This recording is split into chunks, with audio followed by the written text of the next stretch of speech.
નમસ્તે વિદ્યાર્થી મિત્રો, હું જય ડોબરિયા આપ સૌ વિદ્યાર્થી મિત્રોનું વેબ સંકુલના ડિજિટલ પ્લેટફોર્મ પર હાર્દિક સ્વાગત કરું છું. તો વિદ્યાર્થી મિત્રો, આપણી વેબ સંકુલની ચેનલ ઉપર અત્યાર સુધી ઘણી બધી મેગા સિરીઝ આવી ગઈ અને પહેલી વખત હવે વેબ સંકુલ દ્વારા તમારા માટે વિકાસ સર, અભિજીત સર અને ગિરવાન સરની પ્રેરણાથી એક નવો અધ્યાય આપણે શરૂ કરવા જઈ રહ્યા છીએ અને એની અંદર આજે એક ડેમો લેક્ચર તમારા માટે રજૂ કરેલો છે. ખાસ તો આ લેક્ચર એના માટે છે કે જેથી કમેન્ટ બોક્સની અંદર તમારા રિવ્યૂ છે એના આધારે આપણે આગળ કાર્ય કરી શકીએ. તો ઘણા બધા વિદ્યાર્થી મિત્રો પરીક્ષાની તૈયારી કરતા હોય છે અલગ અલગ, અને એ બધા પરીક્ષાની અંદર ઘણી બધી વખત એવું પણ મેં જોયું છે કે ભાઈ અલગ અલગ ફેકલ્ટી મિત્રો પોતપોતાના સબ્જેક્ટ ભણાવતા હોય અને ઘણી બધી વખત આપણે ભણ્યા બાદ એને લિંકઅપ કરવાનો પ્રયત્ન કરતા હોઈએ પણ એ ક્યારેય જોડાય જ નહીં. આવું પણ બને છે. તો આજે એને ધ્યાનમાં રાખીને આપણે એક નવો અધ્યાય શરૂ કરેલો છે કે આજે તમારા માટે એક સરપ્રાઈઝ લેક્ચર રાખેલો છે અને આ લેક્ચરની ઓબ્વિયસ છે કે તમે થીમ ઉપર ક્વેશ્ચન જોઈ શકો છો કે આ લેક્ચર કયા વિષયનો છે. વિજ્ઞાન, જીઓગ્રાફી, પર્યાવરણ કે ઉપરના ત્રણેય મેટર નથી કરતું. ખાસ તો તમારે કમેન્ટ બોક્સની અંદર આજનો જે આખો લેક્ચર છે એ જોવાનો છે અને કમેન્ટ બોક્સની અંદર પછી તમારે એ મુજબ આન્સર આપવાનો છે કે આ લેક્ચર તમને કેવો લાગ્યો અને કયા વિષય સાથે જોડાયેલો લાગ્યો. તમારી પાસે 4 ઓપ્શન તો છે જ. ઓકે, તો ખાસ આ લેક્ચર આપ સૌ વિદ્યાર્થી મિત્રોને જોશો, આખો લેક્ચર જોજો, ત્યારબાદ જ તમારે આ નિર્ણય લેવાનો છે કે આ લેક્ચર કયા વિષયનો છે. બીજી એક વસ્તુ હું તમને જણાવી દઉં કે આ જે લેક્ચર મેં રાખેલો છે ને એની એક બીજી ખાસિયત હું તમને કહેવાનું ભૂલી ગયો, એ પણ હું જણાવી દઉં કે ઘણા બધા વિદ્યાર્થી મિત્રો યુટ્યુબમાં તો આપણી સાથે જોડાયેલા છે પણ એ લોકો એપ્લિકેશન યુઝ નથી કરતા. તો આજનો જે આ લેક્ચર છે ને એ હકીકતમાં હું તમને જણાવી દઉં કે આપણે સીસી પ્લાનર કોર્સ લોન્ચ કરેલો છે અને એ સીસી પ્લાનર કોર્સમાં જે આપણો લેક્ચર આવવાનો છે એ જ આ લેક્ચર છે. પણ આ એક જ લેક્ચર છે. સીસી પ્લાનર કોર્સની અંદર તો બધા વિષયના બહુ બધા લેક્ચર છે, પણ આ એક લેક્ચર જોયા બાદ તમને એટલો ખ્યાલ આવશે કે આપણે એપ્લિકેશનની અંદર કયા લેવલ સુધી કન્ટેન્ટ આપીએ છીએ. કારણ કે ઘણા બધા વિદ્યાર્થી મિત્રો શું સમજતા હોય છે કે ભાઈ એપ્લિકેશનની અંદર તો બધા પીપીટી વાંચી દેતા હશે ને આમ ને તેમને બધા નિર્ણય નેગેટિવ પોઝિટિવ બધા પોતપોતાના રિવ્યુ આપતા હોય. પણ આજનો જે લેક્ચર છે ને એ હકીકતમાં મેં કોઈ પ્રી પ્લાન નહોતો કરેલો. હું સીસી પ્લાનર કોર્સનું રેકોર્ડિંગ કરતો હતો અને એમાં જ આ આખો લેક્ચર અપલોડ થવાનો હતો. પણ અહીંયા વેબ સંકુલના ટીમને એક ઈચ્છા થઈ કે આ જે એક લેક્ચર છે ને એ તમને યુટ્યુબમાં બતાવીએ. કારણ કે એપ્લિકેશન ઘણા બધા વિદ્યાર્થી મિત્રો ડાઉનલોડ પણ નથી કરી. તો એપ્લિકેશન પહેલા તો ડાઉનલોડ કરો. એની અંદર બહુ બધા તમને ડેમો લેક્ચર તો ફ્રીમાં જ આપેલા છે. એક વખત જુઓ તો ખરા. અને આમાંથી એક લેક્ચર આ પણ છે. તો ખાસ આ યુટ્યુબમાં લેક્ચર મૂક્યો છે એ તમને બતાવવા માટે જ મૂક્યો છે કે આપણી વેબ સંકુલની ટીમ કેવું સરસ મજાનું કન્ટેન્ટ તમારા માટે એપ્લિકેશનની અંદર રેકોર્ડિંગના માધ્યમથી તમને આપે છે કે જેથી તમારા સમય, પરિસ્થિતિ અને સંજોગ મુજબ જ્યારે પણ તમે ફ્રી પડો છો, જ્યારે પણ તમે જોબમાંથી ફ્રી પડો છો કે જ્યારે એક્સ્ટ્રા ટાઈમ મળે છે ત્યારે તમે એપ્લિકેશનના માધ્યમથી તમારું નોલેજ છે એને ઇમ્પ્રોવાઇઝ કરી શકો. તો ખાસ આ લેક્ચર એના માટે જ છે કે ભાઈ જે લોકોને અનુભવ નથી કે એપ્લિકેશનમાં કેવું કન્ટેન્ટ હોય છે તો આ એક લેક્ચર જોઈ લેજો, તમને ખ્યાલ આવી જશે કે આપણે એપ્લિકેશનમાં કેવા લેવલ સુધીનું કન્ટેન્ટ આપીએ છીએ. ઓકે, તો અહીંયા આજનો જે આપણો લેક્ચર છે કે આજે આ લેક્ચર કયા વિષયનો છે તો આ 4 ઓપ્શન આપેલા છે. લેક્ચર પૂરો થાય પછી કમેન્ટ બોક્સની અંદર તમારા જે પણ રિવ્યુ હોય એ બધા રિવ્યુ લખવાના છે. તમારી પાસે આ 4 ઓપ્શન છે એના તો તમારે લખવાના જ છે, પણ આ સિવાય તમને કેવું લાગ્યો આજનો લેક્ચર એના વિશે પણ તમારે જણાવવાનું છે. તો હવે સૌથી પહેલા તો અત્યારે રેવન્યુ તલાટીની ભરતી આવી ગઈ છે, આપ સૌ જાણો છો. તો રેવન્યુ તલાટીના આપણે અત્યારે હાઇબ્રિડ બેચ છે આપણે લોન્ચ કરેલી છે અને ઓબ્વિયસ છે કે એની અંદર આપણે 9,999 રૂપિયા ફીસ છે, પણ એની અંદર આપણે ડિસ્કાઉન્ટ રાખેલું છે અને માત્ર 4,999માં તમે આ રેવન્યુ તલાટીની જે બેચ છે એ જોઈન કરી શકો છો. હવે આ બેચ છે હાઇબ્રિડ બેચ છે કે ઓનલાઈન પણ છે અને લાઈવ પણ છે. જે પણ વિદ્યાર્થી મિત્રો વેબ સંકુલની સાથે ઓફલાઈનમાં જોડાવા માંગતા હોય તો એ તમામ વિદ્યાર્થી મિત્રો અહીંયા જે એડ્રેસ આપેલું છે અશ્વમેઘ કોમ્પ્લેક્સ સરગાસણ અને નીચે જે કોન્ટેક્ટ નંબર આપેલો છે એમાં તમે સંપર્ક કરી શકો છો.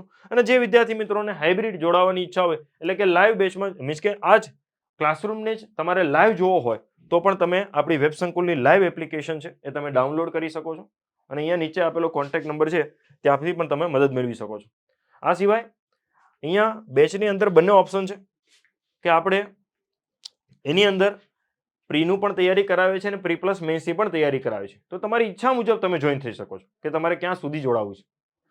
આ ઉપરાંત આપણે જે આ બેચ છે તો એની જે બેચ છે એના ફ્રી ડેમો લેક્ચરની પણ આપણે શરૂઆત કરવાના છીએ. તો જે વિદ્યાર્થી મિત્રો અહીંયા વેબ સંકુલમાં ઓફલાઈન નથી આવતા અને લાઈવ જોવે છે તો એ લોકોને ફરીથી કહી દઉં કે આ જે 6 ડેમો લેક્ચર છે એ લાઈવ પણ આવશે. તો તમારે વેબ સંકુલ લાઈવ એપ્લિકેશન ડાઉનલોડ કરવાની છે અને 6 દિવસના આપણે ડેમો રાખેલા છે. પહેલો લેક્ચર જ મારો રાખેલો છે 9 જૂન પર્યાવરણનો, 10 જૂન મનીષ સરનો લેક્ચર છે, 11 જૂને આપણા દુર્ગેશ સર મેથ્સ રીઝનિંગ, પછી 12 જૂન છે દિશાંત સરનો લેક્ચર છે, 13 જૂન છે ઇકોનોમિક્સ બરોબર મિતેશ સર, અને 14 જૂન છે ઇંગ્લિશ સંદીપ સર છે એમના દ્વારા ભણાવવામાં આવશે. તો બેચનો જે ટાઈમ છે એ રાખેલો છે આપણે 8 થી 12. 9 જૂનથી આપણી બેચ શરૂ થઈ જાય છે. એની પછી બીજી વિદ્યાર્થી મિત્રો માહિતી આપી દો કે હવે આપણે લેક્ચરની શરૂઆત કરીએ. વધારે કોઈ સમય નથી લેતો તો હવે આપણે લેક્ચરની શરૂઆત કરશું. તમે એનસીઆરટી કે જીસીઆરટી વાંચેલી હોય તો એની અંદર ઓલરેડી ગ્રીન હાઉસ અસર વિશે લખેલું જ છે, ઘણી બધી મુદ્દાઓ આપેલા છે.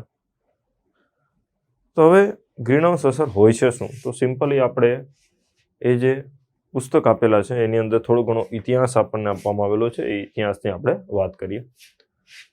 તો ગ્રીન હાઉસ અસરની શોધ 1824માં જીન બેપ્ટાઇઝ ફુરિયર એટલે કે જોસેફ ફુરિયર દ્વારા કરવામાં આવી હતી. જો કે એમણે એવી આ ગ્રીન હાઉસ અસરની વાત નહોતી કરી. એમણે માત્ર એટલું કર્યું કે આપણા પૃથ્વીનું વાતાવરણ છે એ ઘણા બધા વાયુઓના લીધે હુંફાળું રહે છે, ગરમ રહે છે, એવું જ એમણે વાત કરી હતી. વધારે એમણે કોઈ વાત નહોતી કરી. એમણે આ ઘટનાને ગ્રીન હાઉસ અસર કીધી પણ નહોતી. એવું કંઈ એ સમયે ગ્રીન હાઉસ અસર આવ્યો પણ નહોતો શબ્દ. એમણે ખાલી એટલું કીધું કે આપણા પૃથ્વી ઉપર રહેલું જે વાતાવરણ છે એ વાતાવરણમાં રહેલા અમુક જે વાયુઓ છે એ વાયુ આપણા પૃથ્વીના વાતાવરણને હુંફાળું રાખે છે. આગળ જતા 1956માં એટલે કે આપણા 1857ના વિપ્લવના 1 વર્ષ પહેલા જ્હોન ટિન્ડલ એના દ્વારા સૌ પ્રથમ આના ઉપર પ્રયોગ કરવામાં આવ્યા કે આપણું વાતાવરણ શું કામ ગરમ રહે છે. ઓકે, તો એણે તારણ આપ્યું કે આપણા પૃથ્વીના વાતાવરણમાં કાર્બન ડાયોક્સાઇડ અને પાણીની વરાળ જેવા જે વાયુઓ છે એ ઇન્ફ્રારેડ તરંગોનું શોષણ કરે છે અને એના લીધે આપણું વાતાવરણ ગરમ રહે છે. એની પછી 1996ના વર્ષમાં સેવેન્ટ ઓગસ્ટસ અર્હેનિયસ એમણે પહેલી વખત આ જે ઘટના હતી આપણા પૃથ્વીના વાતાવરણને હુંફાળું રહેવાની, તો એ ઘટનાને એ શબ્દ આપવામાં આવ્યો ગ્રીન હાઉસ અસર. હકીકતમાં ગ્રીન હાઉસ અસર શબ્દ આપનાર વ્યક્તિ સેવેન્ટ ઓગસ્ટસ અર્હેનિયસ હતા. જો કે એની શોધ કરનાર, ગ્રીન હાઉસ પ્રભાવની શોધ કરનાર વ્યક્તિ જીન બેપ્ટાઇઝ ફુરિયર હતા. અને એના ઉપર પ્રયોગ કરીને સાચું કારણ શોધનાર કે શું કામ વાતાવરણ ગરમ રહે છે તે સાચું કારણ શોધનાર વ્યક્તિ જ્હોન ટિન્ડલ હતા. ત્રણે અલગ અલગ વૈજ્ઞાનિકો હતા જે અલગ અલગ ઘટના માટે જવાબદાર છે. તો પહેલા તો આપણે આ માહિતી આપણે જોઈ લીધી. ઓકે, હવે એની પછી આપણે વાત કરીએ કે ગ્રીન હાઉસ અસર હોય છે શું. તો સામાન્ય રીતે તમે ઘણા બધા એગ્રીકલ્ચર ફાર્મની અંદર કાચનું એક ઘર જોયેલું છે, અને કાચના ઘરની અંદર વનસ્પતિ ઉગાડેલી હોય છે, તો એને આપણે ગ્રીન હાઉસ કહેતા હોઈએ છીએ. અને ગ્રીન હાઉસ કામ કેવી રીતે કરે છે કે સૂર્યપ્રકાશ છે એ સામાન્ય રીતે આ કાચના ઘરમાં પ્રવેશ તો કરે છે, પણ એમ પ્રવેશ કરીને પાછો બહાર નીકળી નથી શકતો, અને એની જે ઉષ્મા છે એ ઉષ્મા અંદર ને અંદર ટકી રહે છે, અને એના લીધે આ જે ઘર છે એ શું થઈ જાય છે, ગરમ રહે છે, હુંફાળું રહે છે, અને એની અંદર રહેલી વનસ્પતિ છે એને ઉગવા માટે જરૂરી હુંફાળાપણું એટલે કે હુંફાળું તાપમાન મળી રહે છે. કારણ કે ફ્રોસ્ટમાં વનસ્પતિ ન ઉગી શકે. તમે ધ્રુવ પ્રદેશમાં જાઓ કે જ્યાં તાપમાન સબ-0 છે એ જગ્યાએ વનસ્પતિ નથી ઉગતી. વનસ્પતિને ઉગવા માટે હુંફાળું વાતાવરણ જોઈએ છે.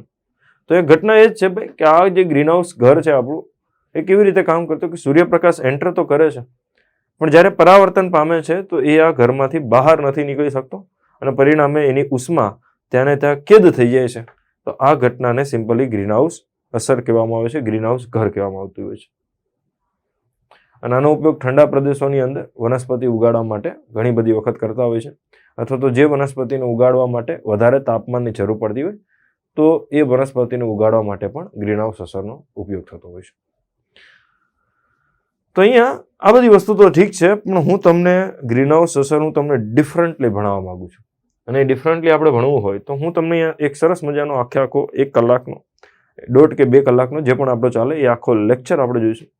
હું તમને આ એક જ પેજમાંથી ઘણી બધી થિયરીઝ અને ઘણા બધા કન્સેપ્ટ ક્લિયર કરાવીશ.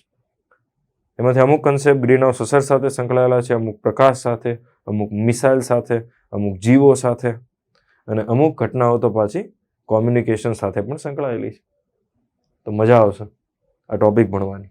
તમે આજ સુધી નહીં ભણ્યા હોય ઓકે, કંઈ વાંધો નહીં, ન ભણ્યા હોય તો ચિંતા નથી, પણ તમને આ ટોપિક ગમે, આજે ભણ્યા હોય અને આ ટોપિક તમને ગમે તો ખાસ ટોપિક પૂરો થાય એની પછી એપ્લિકેશનની અંદર 5 સ્ટાર આપજો અને જરાક પર્યાવરણનું નામ લખજો. તો આજે મેં બોર્ડ ઉપર જે તમને ઇમેજ બતાવવામાં આવેલી છે એ ઇમેજ છે ઇલેક્ટ્રોમેગ્નેટિક સ્પેક્ટ્રમની.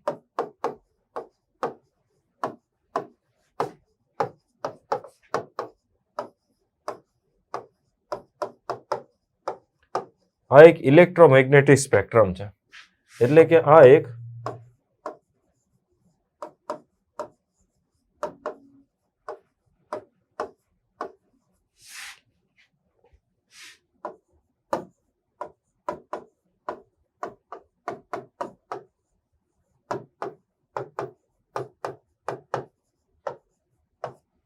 વિદ્યુત ચુંબકીય વિકિરણોનું સ્પેક્ટ્રમ તમને અહીંયા બોર્ડ ઉપર આપેલું છે. હવે તમે જે આ ઇમેજ જોવો છો એ ઇમેજને સમજતા પહેલા આપણે ફ્રીક્વન્સી અને તરંગ લંબાઈની રમત ખબર હોવી જોઈએ. શું છે રમત? તો એ રમત એ છે કે વિદ્યુત ચુંબકીય વિકિરણો વિશેની જ્યારે વાત કરવામાં આવે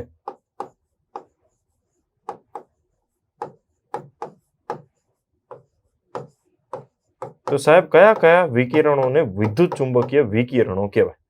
આજનો લેક્ચર ધ્યાનથી જોજો, બહુ મજા આવશે, ઘણા બધા કન્સેપ્ટ ક્લિયર થશે. તો વિદ્યુત ચુંબકીય વિકિરણો કોને કોને કહેવાય? પહેલા તો પ્રશ્ન એ છે, તો ધ્યાનથી જુઓ. અહીંયા જે નામ લખેલા છે એ બધા વિદ્યુત ચુંબકીય વિકિરણો છે. જેમ કે અહીંયા તમને નામ લખેલું છે રેડિયો, રેડિયો તરંગો. આપણે આને શું કહીએ છીએ? રેડિયો તરંગો કહીએ છીએ. એ પહેલા જ લખેલા છે. પછી બીજું લખેલું છે માઇક્રોવેવ, માઇક્રોવેવ તરંગો. ત્રીજું લખેલું છે ઇન્ફ્રારેડ તરંગો. ચોથું લખેલું છે વિઝિબલ. હું એનું ગુજરાતી કરતો જાઉં છું. રેડિયોને આપણે સામાન્ય રીતે રેડિયો જ કહેતા હોઈએ છીએ, એમાં કોઈ નવી વસ્તુ નથી ભાઈ. રેડિયો વેવ્સને આપણે રેડિયો વેવ્સ તરીકે જ ઓળખતા હોઈએ છીએ, એમાં કોઈ નવી વસ્તુ નથી. પછી આ છે માઇક્રોવેવ. ભાઈ અમુક ઇંગ્લિશ શબ્દોનું ગુજરાતી નથી થતું. આ છે ઇન્ફ્રારેડ. ઇન્ફ્રારેડને ગુજરાતીમાં પારરક્ત પણ કહેવામાં આવે છે. શું કહેવાય છે? પારરક્ત વિકિરણ. પછી આ છે વિઝિબલ. તો વિઝિબલને કહેવામાં આવે છે દ્રશ્ય પ્રકાશ. આપણે જે વાત કરીએ છીએ પ્રકાશભાઈ, દ્રશ્ય પ્રકાશ, 7 રંગો, હા તો એ દ્રશ્ય પ્રકાશ. આ છે અલ્ટ્રાવાયોલેટ. એને ગુજરાતીમાં કહેવાય છે પારજાંબલી.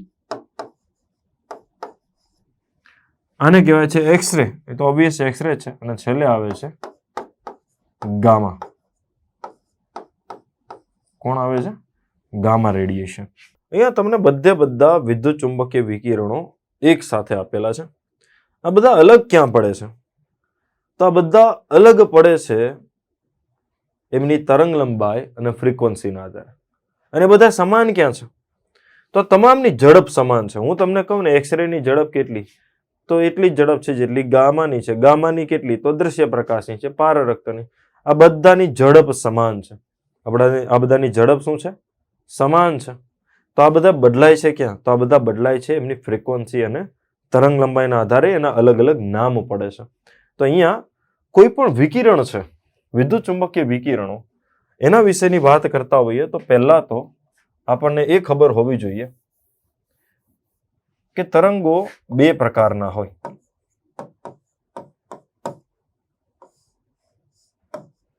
એક હોય લંબવત અને બીજા હોય સંગત. એક હોય લંબવત અને એક હોય સંગત. હવે આ બેમાં શું ફરક છે? ભાઈ સંગત તરંગો એટલે એવા તરંગો કે ધારો કે આ તરંગનું ઉદ્ગમ સ્થાન છે અને તરંગ આ દિશામાં આગળ વધી રહ્યું છે. ઓકે, તરંગનું આ ઉદ્ગમ સ્થાન છે અને તરંગ આ દિશામાં આગળ વધી રહ્યું છે. તો જે તરંગનું દોલન છે ને વિદ્યાર્થી મિત્રો, એને સમાંતર રીતે થતું હોય તો એને સામાન્ય રીતે સંગત તરંગ કહેવાય. કઈ રીતે? વિચારો. ચલો હું તમને એક ઉદાહરણ આપું. સ્પ્રિંગ, કે અહીંયા ખીલી સાથે તમે એક સ્પ્રિંગ બાંધેલી છે, હું સ્પ્રિંગને ખેંચું છું અને પછી છોડું છું, તો ઓબ્વિયસ છે સ્પ્રિંગ કેવી રીતે દોલન કરશે?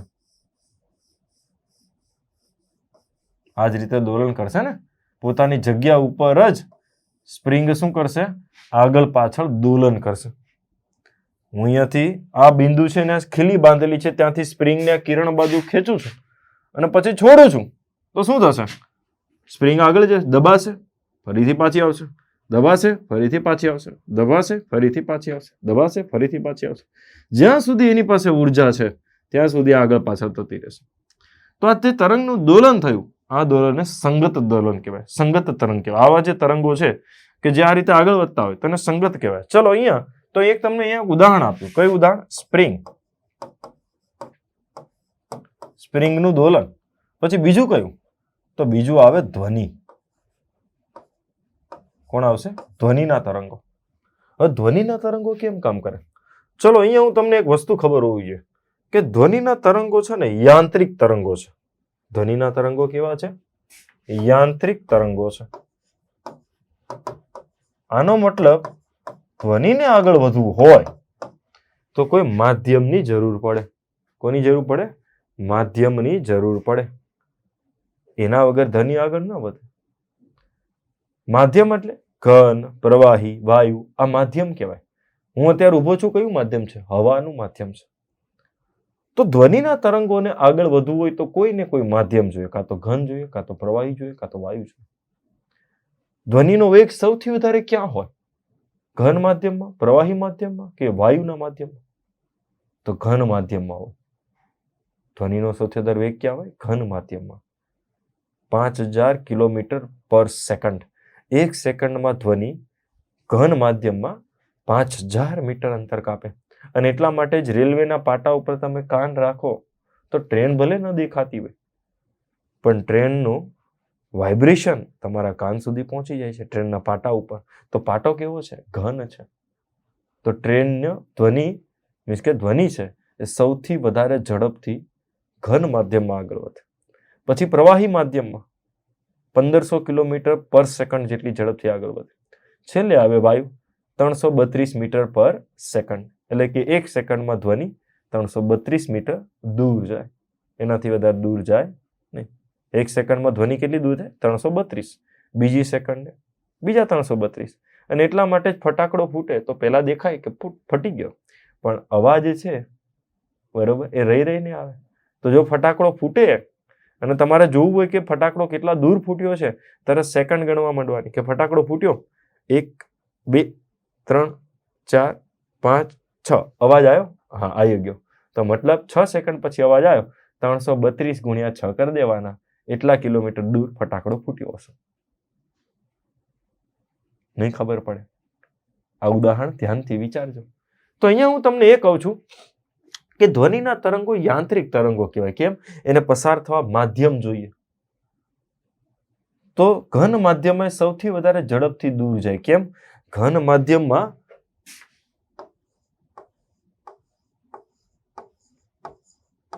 મીન્સ કે પરમાણુ અથવા તો અણુઓ છે એ સૌથી નજીક ગોઠવાયેલા હોય. અણુઓ શું થાય? સૌથી નજીક ગોઠવાયેલા હોય. અને આનું પરિણામ શું આવે?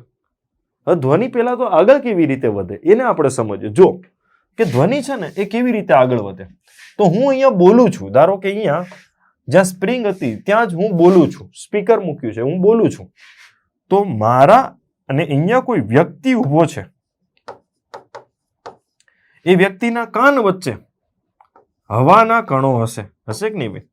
હવામાં અણુઓ કે પરમાણુઓ તો હશે જ ને. હા, ઘણા બધા અણુ પરમાણુઓ તો હોવાના છે. તો હવે જો જ્યારે હું બોલીશ તો મારા વાઇબ્રેશનને સૌથી પહેલા નંબરનો કણ છે એ શોષી લેશે અને એ શું કરશે? પોતાની જગ્યા ઉપર આગળ પાછળ દોલન કરશે સ્પ્રિંગની માફક. પોતાની જગ્યા ઉપર આગળ પાછળ દોલન કરશે.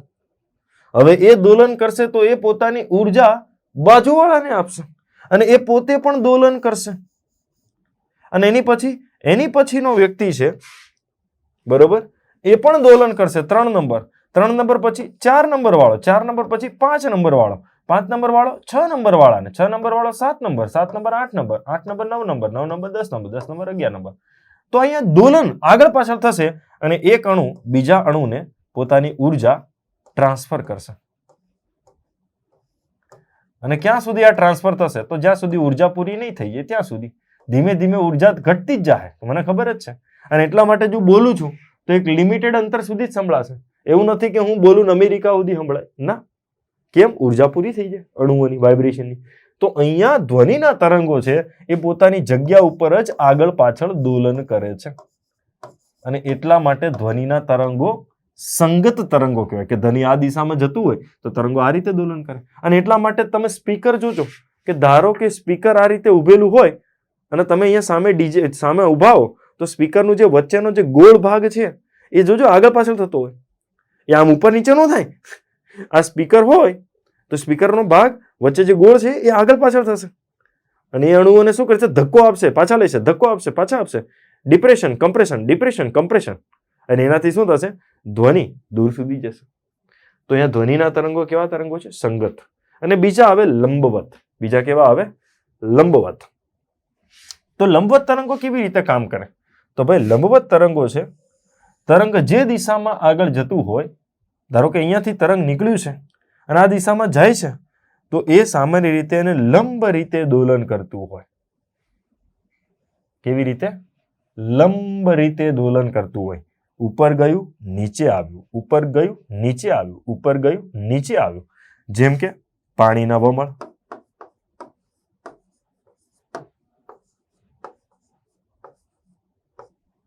પાણીનું વમળ આ જ રીતે દોલન કરતું હોય. ઉપર નીચે, ઉપર નીચે, ઉપર નીચે. પરિણામ શું આવે? કે જે તરંગ છે એ આ દિશામાં આગળ વધતું હોય. તો તરંગ જે દિશામાં આગળ વધે છે એને લંબ રૂપે આ લોકો દોલન કરે છે. અને આમાં જે ઊંચું ઉપરનો ભાગ છે એને આપણે શું કહીએ? શૃંગ કહીએ. નીચેનો ભાગ છે એને શું કહીએ? ગર્ત કહીએ. કહીએ કે નહીં? તો આને કહેવાય શૃંગ અને ગર્ત. હવે ધારો કે આ એ બિંદુ છે, પછી આ બી બિંદુ છે, પછી આ સી બિંદુ છે. ઓકે, તો તરંગ છે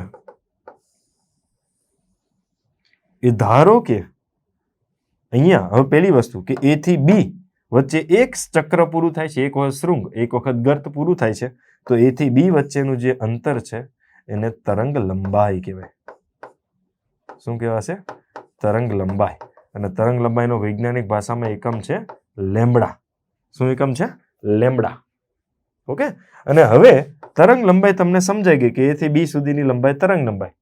તો હવે એ થી બી મીન્સ કે હવે ફ્રીક્વન્સી કોને કહેવાય? તો ધારો કે તરંગ 1 સેકન્ડમાં 3 વાર દોલન કરે છે. કેટલી વાર દોલન કરે છે? 3 વાર. 1 વાર, 2 વાર, 3 વાર. તો 1 સેકન્ડમાં ધારો કે તરંગ અહીંયા પહોંચ્યું હોય તો આ તરંગની જે આવૃત્તિ છે એ આવૃત્તિ કહેવાશે 3 હર્ટ્ઝ. શું કહેવાશે? 3 હર્ટ્ઝ. કે 1 સેકન્ડમાં, બરોબર, આપણે એને કહેતા જોઈએ શું કહેવાય? 3 દોલન પર સેકન્ડ. 3 દોલન પર સેકન્ડ.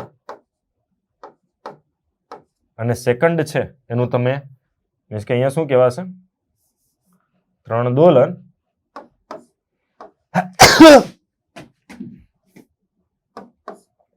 પ્રતિ સેકન્ડ. તો એ જે પ્રતિ સેકન્ડ થયું, ઓકે, 3 દોલન પ્રતિ સેકન્ડ થયું ભાઈ, તો સામાન્ય રીતે આને જ કહેવાશે 3 હર્ટ્ઝ. શું કહેવાશે? 3 હર્ટ્ઝ કહેવાશે.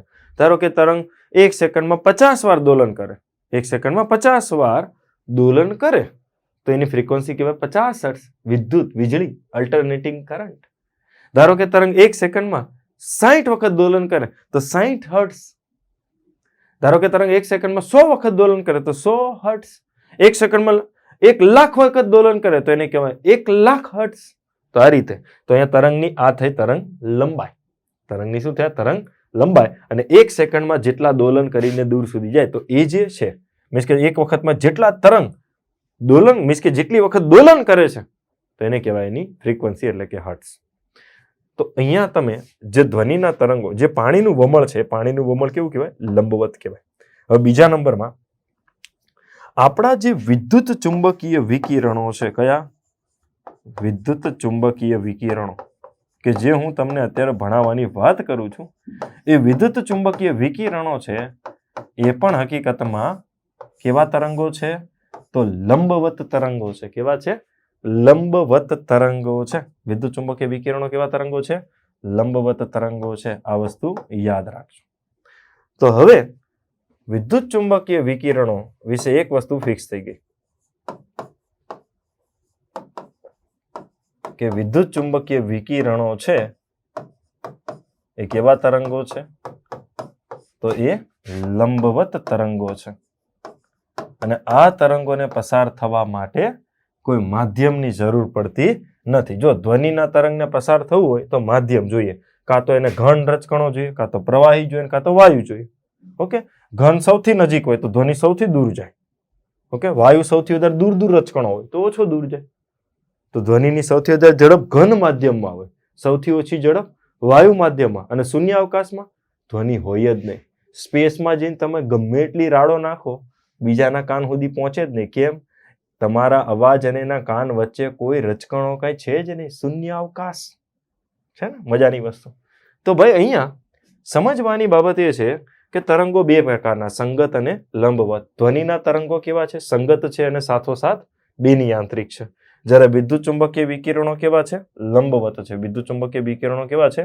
લંબવત છે અને બિનયાંત્રિક છે. બિનયાંત્રિક છે એટલે કે એને પસાર થવા માટે માધ્યમની જરૂર પડતી નથી.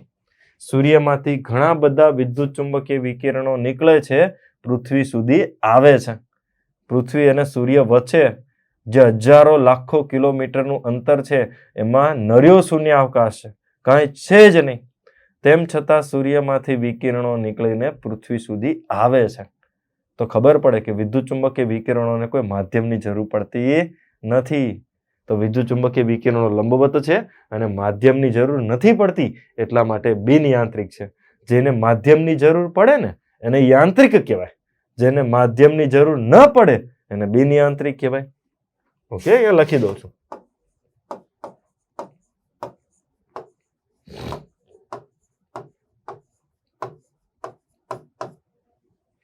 જેને માધ્યમની જરૂર ન પડે એને બિનયાંત્રિક કહેવાય. તો હવે જે વિદ્યુત ચુંબકીય વિકિરણો છે વિદ્યાર્થી મિત્રો, એમાં ધ્યાનમાં એ રાખવાનું છે કે મેક્સ પ્લાન્ક નામના વૈજ્ઞાનિકે આપણને એ સમજાવ્યું કે કોઈ પણ વિદ્યુત ચુંબકીય વિકિરણ છે એમાં ફ્રીક્વન્સી અને તરંગ લંબાઈ એકબીજાના વ્યસ્ત પ્રમાણમાં હોય. ફ્રીક્વન્સી અને તરંગ લંબાઈ કેવા હોય છે? વિદ્યુત ચુંબકીય વિકિરણો એટલે કે ઇલેક્ટ્રોમેગ્નેટિક વિકિરણો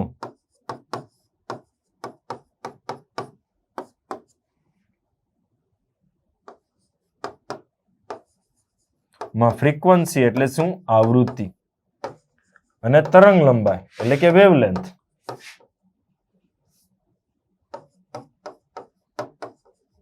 તરંગ લંબાઈ એકબીજાના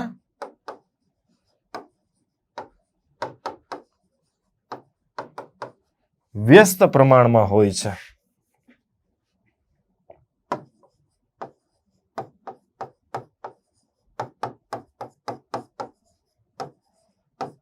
ફ્રીક્વન્સી અને તરંગ લંબાઈ એકબીજાના વ્યસ્ત પ્રમાણમાં હોય છે. તો આ શું કહે છે કે ફ્રીક્વન્સી અને તરંગ લંબાઈ બંને કેવા હોય છે? એકબીજાના વ્યસ્ત પ્રમાણમાં. આ ફ્રીક્વન્સી અને તરંગ લંબાઈ બંને કેવા છે? વ્યસ્ત પ્રમાણમાં. તો વ્યસ્ત પ્રમાણમાં હોય તો મારે આ ચલ દૂર કરવો હોય તો મારે કોઈ અચળાંક મૂકવો પડે. તો ચલો મેં અચળાંક તરીકે મૂક્યું છે સી. હવે મેં તમને વાત કરી હતી કે બધા તરંગોની ફ્રીક્વન્સી તરંગ લંબાઈ અલગ અલગ છે, પણ એમાં અચળ શું છે? સમાન શું છે? તો સમાન છે એની ઝડપ. તો ઝડપને મેં અચળ તરીકે મૂકી દીધી સી. અને આનાથી એક પુરવાર થાય કે એક નવું સૂત્ર બને કે તરંગ લંબાઈ અહીંયા છેદમાં છે અને આ બાજુ લાવું તો અહીંયા ગુણાકારમાં આવી જાય અને જવાબ આવી જાય સી. એટલે કે ફ્રીક્વન્સી ગુણ્યા તરંગ લંબાઈ બરાબર સી. સી એટલે શું? તો સી એટલે વિદ્યુત ચુંબકીય વિકિરણની ઝડપ. આ અચળ છે ને, વિદ્યુત ચુંબકીય વિકિરણની ઝડપ. અને એ ઝડપ કેવી છે વિદ્યાર્થી મિત્રો? અચળ છે. કેટલી છે? તો 3 ગુણ્યા 10⁸ મીટર પર સેકન્ડ. સાહેબ આ તો ક્યાંક જોયેલું એવું લાગે છે. 3 ગુણ્યા 10⁸ ક્યાંક જોયેલું છે સાહેબ? યાદ કરો ને, તમે યાદ કરો ક્યાં જોયેલું છે? 3 ગુણ્યા 10⁸ મીટર પર સેકન્ડ. તો આ શું સમજાવે છે? કે આ બંનેનો ગુણાકારનો જવાબ હંમેશા આ બંનેના ગુણાકારનો જવાબ હંમેશા ફિક્સ છે. 3 ગુણ્યા 10⁸. શું છે ભાઈ? આ બંનેનો જવાબ ફિક્સ છે. 3 ગુણ્યા 10⁸ જ આવે. સમજાય છે આખી વસ્તુ? તો હવે ચલો એક નવા કન્સેપ્ટને આગળ જોઈએ કે હવે તમને એટલી ખબર પડી ગઈ કે ફ્રીક્વન્સી અને તરંગ લંબાઈ બંનેનો જવાબ અચળ છે. અને અચળ કેટલો છે? 3 ગુણ્યા 10⁸ ફિક્સ થઈ ગયો. ચલો માની લઈએ કે આપણે એને 30 માનીએ અને ગુણ્યા કરી નાખે 10⁷. તો આ કઈ ખોટું ન કહેવાય, સાચું જ કહેવાય, હે ને?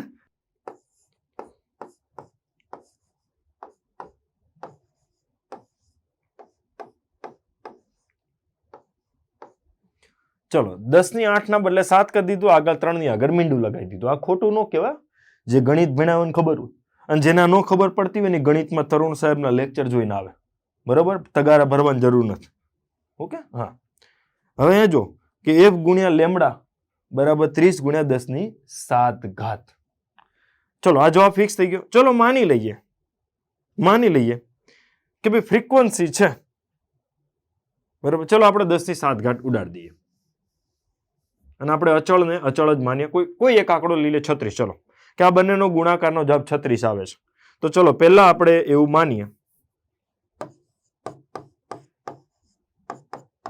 બંનેનો જવાબ કેટલો આવે છે? ચલો માની લે 36 આવે છે. તો પહેલા હું માનું કે ફ્રીક્વન્સી પણ 6, તરંગ લંબાઈ પણ 6. તો જવાબ આવ્યો 36. ફ્રીક્વન્સી પણ 6, તરંગ લંબાઈ પણ 6. જવાબ આવ્યો 36. ચલો ફ્રીક્વન્સી વધારું છું, જવાબ તો ફિક્સ જ છે. જવાબ શું છે? ફિક્સ જ છે. જવાબ તો અચળ જ છે. હું 36 લઉં છું. 30 3 ગુણ્યા 10⁸ ના બદલે 36 લઉં છું. ચલો વિચારો, ફ્રીક્વન્સી વધારો. 6 ના બદલે કરી નાખીએ આપણે, તમને ગમતી હોય એમ 9 કરી નાખીએ તો જવાબ તો ફિક્સ છે. તો તરંગ લંબાઈનું શું થાય? સાહેબ ઘટી જાય. ફ્રીક્વન્સી તમે વધારી ને તો તરંગ લંબાઈ ઘટવી જ જોઈએ, કારણ કે જવાબ 36 લાવવાનો છે. ચલો સાહેબ હજી ફ્રીક્વન્સી હું વધારું છું ને 12 કરી દઉં છું, જવાબ 36 લાવવાનો છે. તરંગ લંબાઈનું શું થઈ જશે? હજી સાહેબ ઘટી જશે. સાહેબ હજી ફ્રીક્વન્સીને હું 18 કરી દઉં છું, તરંગ લંબાઈનું શું થઈ જશે? સાહેબ હજી ઘટી જશે. સાહેબ હવે એક કામ કરીએ, ફ્રીક્વન્સી આપણને એટલું જોયું કે ફ્રીક્વન્સી વધે છે ને તરંગ લંબાઈ ઘટે છે. હવે સાહેબ ફ્રીક્વન્સી ઘટાડીએ તો ચલો 6 ના બદલે આપણે લાવી દઈએ 3. 6 ના બદલે લાવી દઈએ 3. તો ઓબ્વિયસ છે કે તરંગ લંબાઈ શું થઈ જશે? વધી જાય. શું થઈ જાય? વધી જાય. ચલો હજી હું તરંગ લંબાઈ વધારીને કરી દઉં છું 18. ચલો હજી ફ્રીક્વન્સી ઘટાડું. ચલો ફ્રીક્વન્સી ઘટાડું કરી દઉં 2. તો તરંગ લંબાઈ શું થઈ જાય? 18. હજી ફ્રીક્વન્સી ઘટાડીને કરી દઉં 1. તો તરંગ લંબાઈ શું થઈ જાય? 36. હજી ફ્રીક્વન્સી હું ઘટાડીને કરી દઉં 0.5. તો તરંગ લંબાઈ શું થઈ જાય? 72. પણ જવાબ તો કેવો આવે? 36 જ. હું તમને એ સમજાવવા માંગુ છું કે ફ્રીક્વન્સી અને તરંગ લંબાઈ વ્યસ્ત પ્રમાણમાં હોય ને તો આપણે કોઈ પણ તરંગ માટે એ વસ્તુ ધ્યાનમાં રાખવાની કે જ્યારે ફ્રીક્વન્સી વધે તો તરંગ લંબાઈ ઘટે, અને એનાથી ઊંધું કે ફ્રીક્વન્સી ઘટે તો સામા પક્ષે તરંગ લંબાઈ વધે.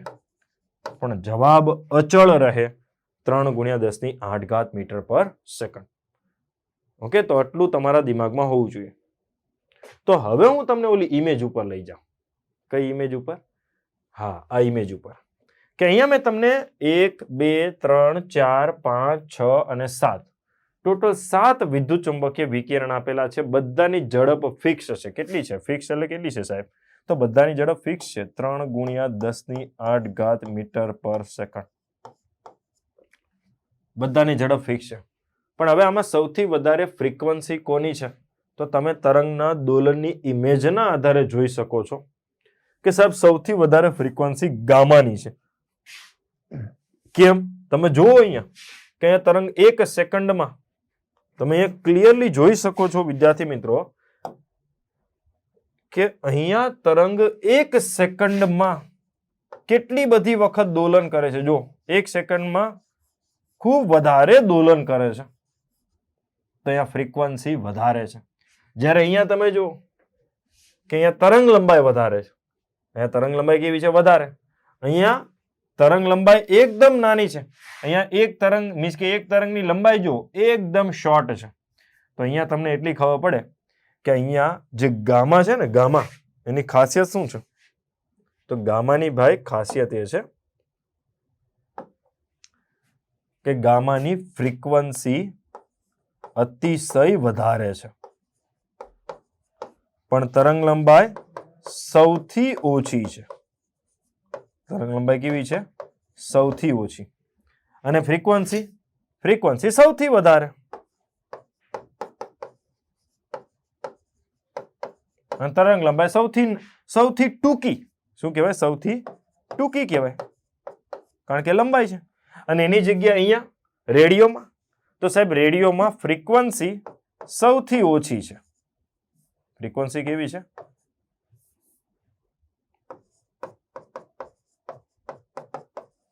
સૌથી ઓછી, પણ તરંગ લંબાઈ સૌથી લાંબી.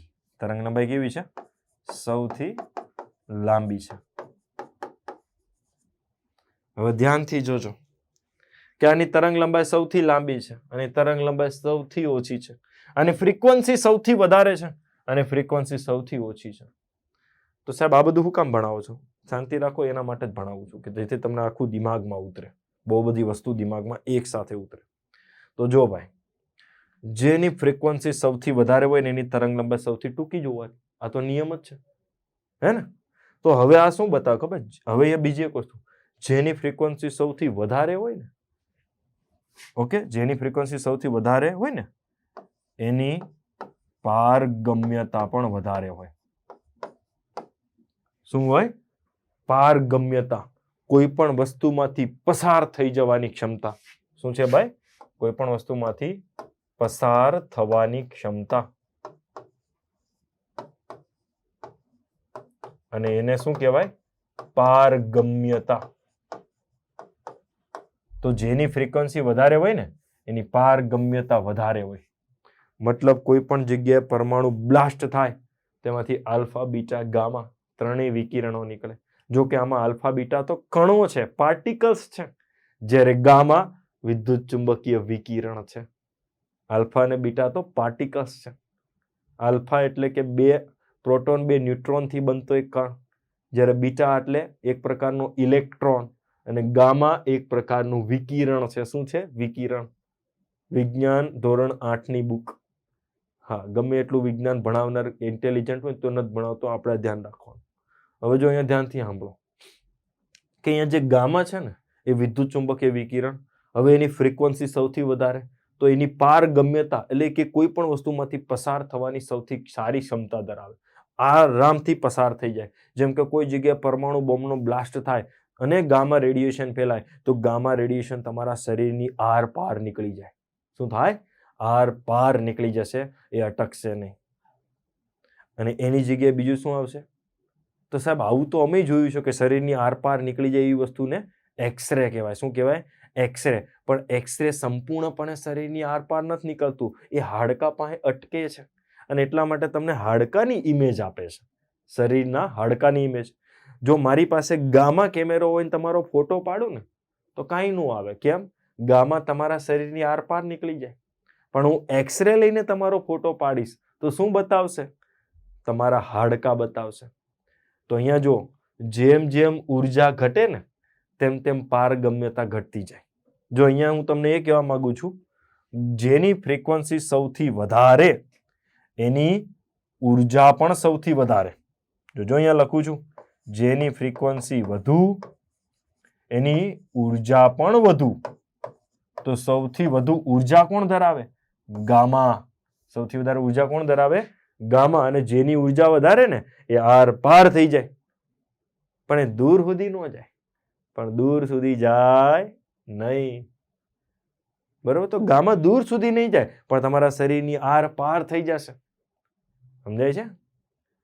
પણ હવે એનાથી ઓછી ઉર્જા, હવે તમે ફ્રીક્વન્સી ઘટાડશો, ફ્રીક્વન્સી વધુ તો ઉર્જા વધુ, પણ હવે ગામા કરતા ફ્રીક્વન્સી કોની ઓછી છે?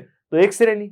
તો હવે ચલો તમે ફ્રીક્વન્સી ઘટાડો તો ઉર્જા ઘટી જાય, અને ઉર્જા ઘટી જાય તો પાર્સ પસાર થવાની ક્ષમતા પણ ઘટી જાય. તો હું જો એક્સરે લઈને ફોટો પાડીશ તો તમારા શરીરમાંથી આરપાર નીકળી જશે, પણ હાડકામાં એ અટકી જશે, અને એટલા માટે તમને હાડકાની ઇમેજ આપશે. ક્લિયર? હા. ગામાથી ફોટો પાડીશ તો કઈ નહીં આવે, પણ એક્સરે થી પાડીશ તો હાડકામાં વિકિરણો અટકાશે અને એની ઇમેજ બનાવશે. હવે એનાથી હું આગળ વધું તો હવે હજી ફ્રીક્વન્સી ઘટે છે. ફ્રીક્વન્સી સૌથી વધારે ગામા, એનાથી ઓછી થાય એક્સરે, એનાથી ઓછી અલ્ટ્રાવાયોલેટ. તો ફ્રીક્વન્સી ઘટે તો અલ્ટ્રાવાયોલેટ એટલે કે પારજાંબલી વિકિરણો છે એ ક્યાંયથી પસાર થઈ શકતા નથી, શરીરમાંથી પસાર થઈ શકતા નથી, પણ એ ચામડી ઉપર પડે છે તો ત્યાં અટકે છે અને ત્યાં આપણને નુકસાન કરે છે. એ આપણા શરીરની આરપાર થતા નથી. અને હજી ઉર્જા ઘટે, પારજાંબલીની ફ્રીક્વન્સી ઘટે તો એ બની જશે, એની ફ્રીક્વન્સી ઘટે, વિદ્યુતચુંબકીય વિકિરણોની ફ્રીક્વન્સી ઘટે તો હવે બની જશે દ્રશ્ય પ્રકાશ. હવે એની પછી ફ્રીક્વન્સી ઘટે શું બની જાય? દ્રશ્ય પ્રકાશ, પ્રકાશ, વિઝિબલ. તો એ ઓબ્વિયસ છે કે તમારા મારા શરીર ઉપર પ્રકાશ પડે તો કોઈ નુકસાન થતું નથી. કેમ? એની ભેદન ક્ષમતા ઓછી છે, પારગમ્યતા ઓછી છે. હું તમારો ફોટો પાડું તો તમે આખે આખા આવો છો એવું તો નથી ને કે તમારા હાડકા જ બતાવે. તો અહીંયા પારગમ્યતા ઘટતી જાય. તો હું તમને એ સમજાવું છું ભાઈ કે ગામાની ભેદન ક્ષમતા સૌથી વધારે છે. સમજાય છે આખી વસ્તુ? અને બીજી એક વસ્તુ પણ અહીંયા સમજવા જેવી છે. સમજવાની બાબત એ છે કે અહીંયા જેની ફ્રીક્વન્સી સૌથી વધુ એની ઉર્જા વધુ, અને જેની ઉર્જા વધુ એ આયોનાઇઝિંગ વધારે કરે. આયોનાઇઝિંગ વધારે કરે. તો અહીંયા સૌથી વધારે આયોનાઇઝિંગ ક્ષમતા કોની? તો સૌથી વધારે આયોનાઇઝિંગ ક્ષમતા છે ગામાની. આયન બનાવવા મળે, કોઈ પણ જે પણ વસ્તુ પર પડશે એના પરમાણુ કે અણુ છે ને એને આયન બનાવવા મળે. જેમ કે હું તમને એક નાનું અમથું ઉદાહરણ, પ્રેક્ટિકલ નથી પણ કહું છું કે ધારો કે સોડિયમ ઉપર પડશે તો સોડિયમને એક ઇલેક્ટ્રોન છૂટો કરી દેશે અને આયન બનાવી દેશે. કેવી રીતે? ચલો પહેલા હવે આયોનાઇઝિંગ કેવી રીતે કરે એ સમજી લઈએ અને પછી ફરીથી આ વાર્તામાં આપણે આગળ વધીએ. તો વિદ્યાર્થી મિત્રો, આપણે આયોનાઇઝિંગ પહેલા તમને ખબર હોવી જોઈએ. આયોનાઇઝિંગ નો મતલબ એ છે કે જે વિકિરણો પાસે ઉર્જા ખૂબ વધારે હોય ને એ જે પણ તત્વ અથવા તો સંયોજન સાથે પ્રક્રિયા કરશે એટલે આયન બનાવશે. ધન આયન બનાવશે કાં તો ઋણ આયન બનાવશે. આયોનાઇઝિંગ પાવર એનો જ વધારે હોય કે જે વિકિરણો પાસે ઉર્જા વધારે હોય, અને ઉર્જા એની પાસે જ વધારે હોય જેની ફ્રીક્વન્સી વધારે હોય. તો વિદ્યાર્થી મિત્રો, અહીંયા આયોનાઇઝિંગ વિશે તમને ખબર હોવી જોઈએ. ઓકે, સાયન્સની અંદર સાયન્સવાળા સાહેબ તમને ભણાવે ને, હા, હોશિયાર હશે તો ભણાવશે, બાકી નહીં ભણાવે. તો આયોનાઇઝિંગ વિશે તમને ખબર હોવી જોઈએ. આયોનાઇઝિંગનો મતલબ છે આયન બનવા. ઓકે, અમુક વિકિરણોમાંથી આયન બનાવે. આયન એ જ બનાવે જેની પાસે ઉર્જા વધારે હોય. તો સૌથી વધારે આયોનાઇઝિંગ પાવર હોય ગામાનો. સૌથી વધારે આયોનાઇઝિંગ પાવર કોનો હોય? ગામાનો હોય. પછી ધીમે ધીમે મારી બાજુ આવતા જાઓ તેમ તેમ આયોનાઇઝિંગ પાવર ઘટતો જાય. ગામાનો સૌથી વધારે, એનાથી ઓછો, થોડોક ઓછો એક્સરેનો, એનાથી થોડોક ઓછો પારજાંબલીનો. અહીંયા વસ્તુ એ છે કે અહીંયા આયોનાઇઝિંગ છે એટલે કે આયન બનાવવાની ક્ષમતા આ જેટલા પણ 7 વિદ્યુતચુંબકીય વિકિરણો લખ્યા છે એમાંથી 2 લોકો પાસે છે. કોની પાસે છે? 2 લોકો પાસે આયોનાઇઝિંગ ક્ષમતા છે. હવે આ 2 લોકો કોણ છે એની વાત આપણે કરવાની છે ભાઈ. ઓકે, બે લોકો જે આયોનાઇઝિંગ પાવર ધરાવે છે, બે લોકો કોણ છે? તો ભાઈ એ બે લોકોની અંદર ગામા અને એક્સરે આવે છે. આ બંને જે વિકિરણો છે એને આયોનાઇઝિંગ કહેવાય છે. આયોનાઇઝિંગ વિકિરણો કહેવાય છે. આ બંને આયન બનાવે છે. અને આ બાકીના બધા જે વધ્યા રેડિયોથી લઈને પારજાંબલી સુધી એ બધા નોન આયોનાઇઝિંગ છે. કેવા છે? નોન આયોનાઇઝિંગ છે.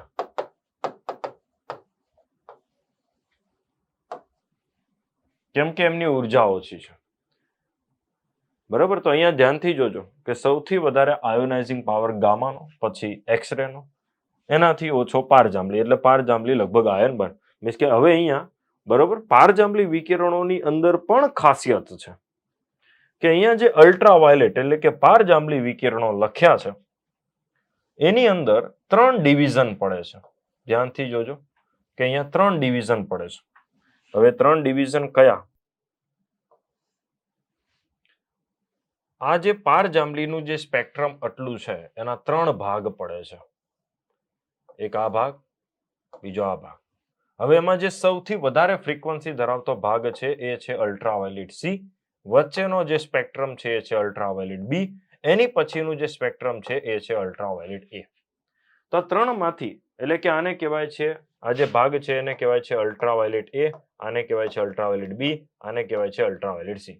આ 3 માંથી સૌથી વધારે ઉર્જા ધરાવે અલ્ટ્રાવાયોલેટ સી અને સૌથી ઓછી ઉર્જા ધરાવે અલ્ટ્રાવાયોલેટ એ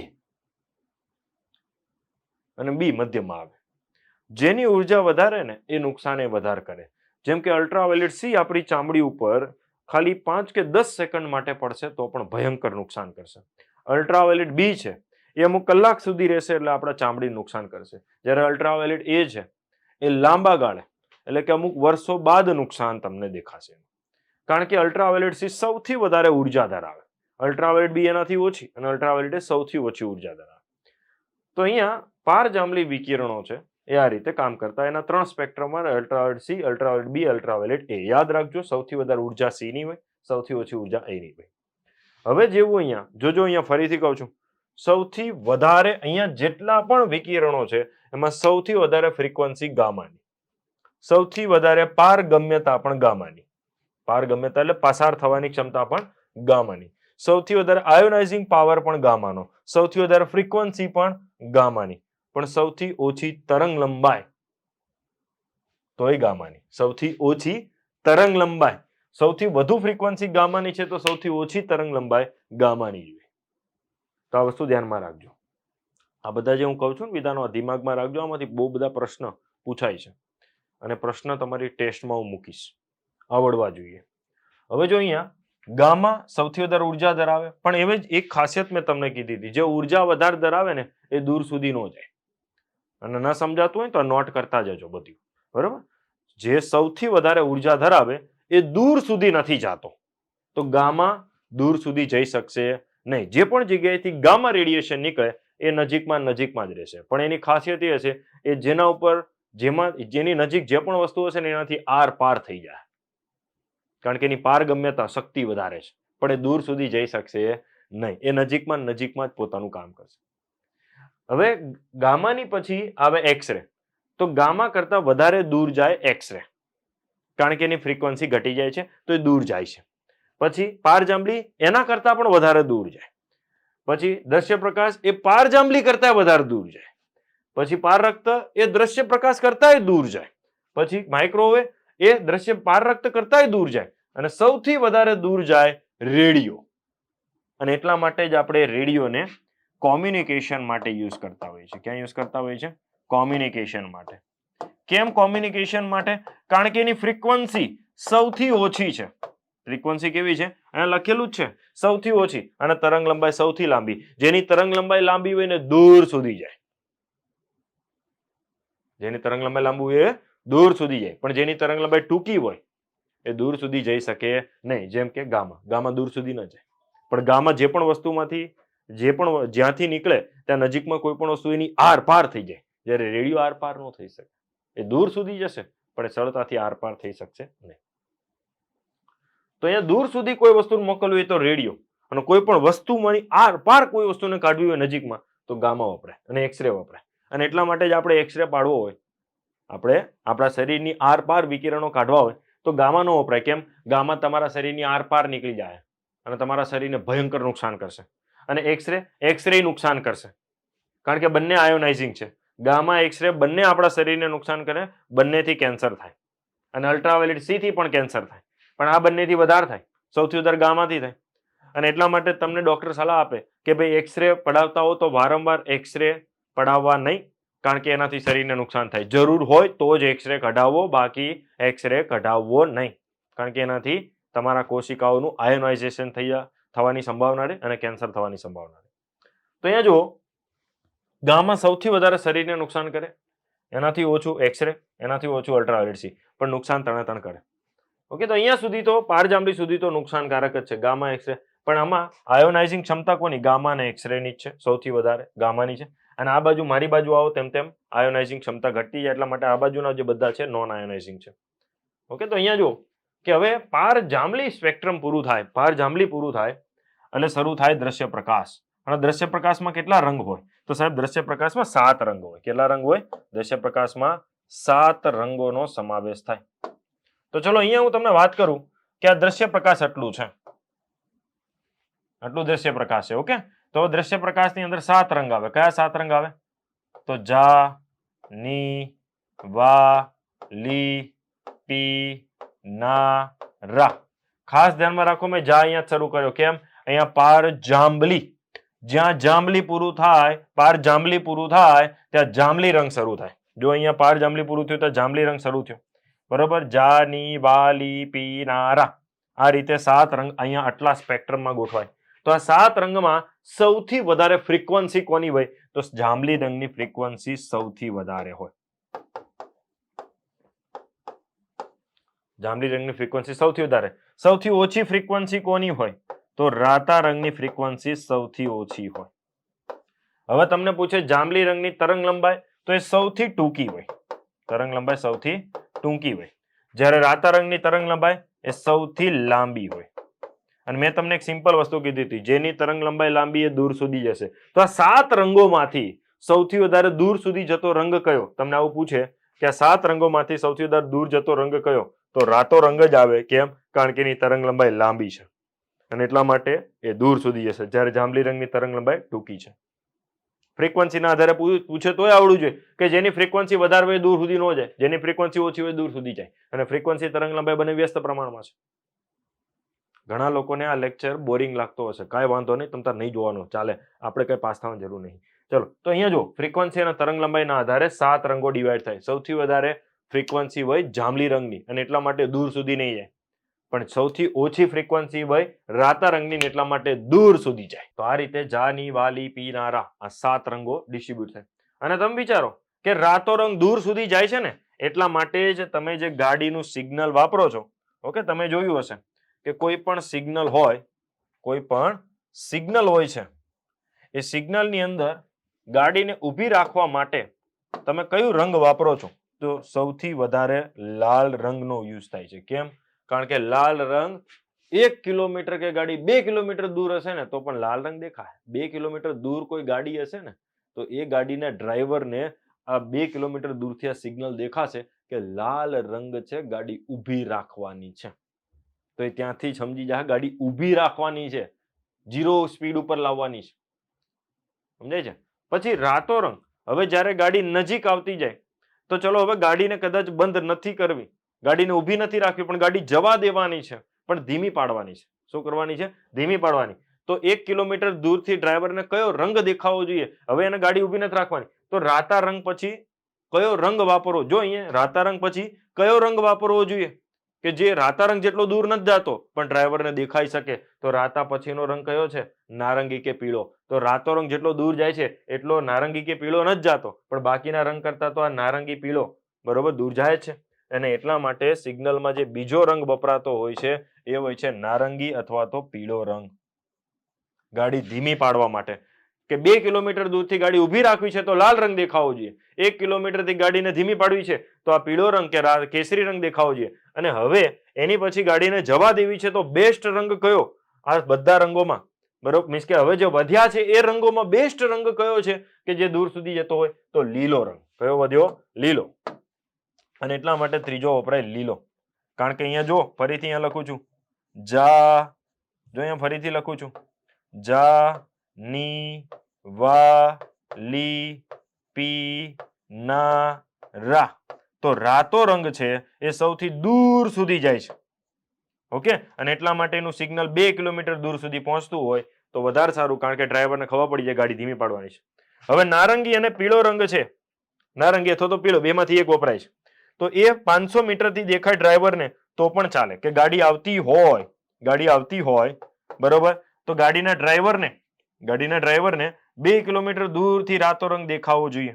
500 મીટર આવે મીન્સ કે 1 કિલોમીટર બાકી હોય તો નારંગી કે પીળો રંગ દેખાવો જોઈએ ગાડી ધીમી પાડવાની. અને લીલો રંગ એ નજીકમાં હશે તોય ચાલશે, કેમ? ગાડી જવા દેવાની છે. ભલે ડ્રાઈવર આવતો, ભલે રંગ ન દેખાય, 250 મીટર રંગ દેખાય, ગાડી તો જવા દેવાની છે, તો લીલો રંગ વપરાય. તો આ રીતે, બરોબર, રંગ સૌથી વધારે દૂર કયો જાય એવું પૂછે તો લાલ રંગ સૌથી વધારે દૂર સુધી જાય, જ્યારે જાંબલી રંગ સૌથી નજીક ને નજીક ફેલાય. હવે ઘણા એમ કે સાહેબ તો પોલીસની ગાડીમાં સાહેબ જાંબલી અને રાતો 2 રંગ વપરાય છે. એવું કેમ? એનું કારણ છે જાંબલી રંગ નજીકમાં પ્રકાશ ફેંકે. જાંબલી રંગ શું કરે? દૂર સુધી ન જાય પણ એ નજીકમાં પ્રકાશ ફેંકે. જ્યારે રાતો રંગ દૂર સુધી જાય, એ પ્રકાશ નો આપે. રાતો રંગ પ્રકાશ વધારે નો આપે, એ તમને અંજવાળું નહીં આપે, પણ એ દૂર સુધી જશે એક ટપકું. તમે ક્યારેય રાતા રંગમાં વાંચી ન શકો, ક્યારેય ન વાંચી શકો રાતા રંગમાં. પણ રાતો રંગ છે ને, જો હવે એક વસ્તુ હું તમને કહું, કોઈ બિલ્ડિંગ ઉપર મોટું બેનર માર્યું હોય ને એ ક્યારેય જાંબલી રંગનું ન હોય. કેમ? કારણ કે જાંબલી રંગ ત્યાં ત્યાં ફેલાઈ જાય, નજીકમાં ને નજીકમાં રેળાઈ જાય. એનું બોર્ડ તમે 1 કિલોમીટર દૂરથી કોઈ જગ્યાએ જાંબલી રંગનું બોર્ડ માર્યું તમે જોવા જાવ તો બોર્ડ તમને ખાલી એક ટપકું દેખાય જાંબલી રંગનું. કેમ? કારણ કે એ શબ્દો ત્યાં રેળાઈ જશે. જ્યારે રાતા રંગનું કોઈ ઉપર રાતા શબ્દોમાં બોર્ડ મારેલું હશે તમને 1 કિલોમીટર દૂરથી દેખાય. ને એટલા માટે કોઈ પણ બિલ્ડિંગ હોય ને, બિલ્ડિંગનું ઉપર જે બોર્ડ લાગેલા હોય ને મોટા, કોઈ પણ 10 માળનું બિલ્ડિંગ હોય ઉપર લખ્યું હોય સ્વાગત અગાસિયા લખ્યું હોય, મોટા પાયે લખેલું હોય શિક્ષાપત્રી એપાર્ટમેન્ટ, તો આ એપાર્ટમેન્ટના બોર્ડ હોય ને લાલ રંગના જ હોય, કારણ કે એ જ વ્યવસ્થિત દેખાય. બ્લુ રંગ દેખાય નહીં, કારણ કે દૂર સુધી નથી જતો, એ નજીકમાં ફેલાઈ જાય છે. જ્યારે રાતો રંગ દૂર સુધી જાય. તો ભાઈ અહીંયા 7 રંગોની આ થિયરી છે ને, આના આધારે સિગ્નલ કામ કરે. હવે જ્યાં રાતો રંગ પૂરો થાય તો આ પ્રકાશના 7 રંગોની વાત કરી, દ્રશ્ય પ્રકાશ. અને જ્યાં રાતો રંગ પૂરો થાય ત્યાં ઇન્ફ્રારેડ શરૂ થાય, જેને તમે કહો છો પાર રક્ત. શું કહો છો? પાર રક્ત કહો છો. અને પાર રક્ત શું છે? તો જો હવે દ્રશ્ય પ્રકાશની ફ્રીક્વન્સી ઓછી થઈ જાય છે રાતા રંગ પછી, તો એ બધા વિકિરણો પાર રક્ત કહેવાય છે. હવે પાર રક્ત શું છે? પાર રક્તને એક રીતે ઉષ્મીય વિકિરણો પણ કહેવાય છે. કેવા વિકિરણો કહેવાય છે? ઉષ્મીય વિકિરણો પણ કહેવાય છે. કેમ ઉષ્મીય વિકિરણો? જો હવે આપણે ઘટના સમજીએ કે આ જે રૂમ છે એ રૂમની અંદર જે નાઇટ વિઝન કેમેરા છે એમાં કયા વિકિરણો વપરાય છે? આવો પ્રશ્ન પૂછે તો રૂમની અંદર જે નાઇટ વિઝન કેમેરા હોય ને એમાં ઇન્ફ્રારેડ તરંગો વપરાય. કયા વપરાય? ઇન્ફ્રારેડ તરંગો વપરાય. કેમ? કારણ કે નાઇટ વિઝન કેમેરા કેવી રીતે કામ કરે કે આ રૂમમાં એકદમ અંધારું હોય, એકદમ અંધારું હશે તો પણ એ નાઇટ વિઝન કેમેરા ઇન્ફ્રારેડ તરંગોને ઓબ્ઝર્વ કરશે. અને કેવી રીતે? તો કોઈ પણ શરીર અથવા તો કોઈ પણ વસ્તુનું તાપમાન, એ તાપમાનના આધારે એમાંથી ઉષ્મીય તરંગો નીકળતા હોય.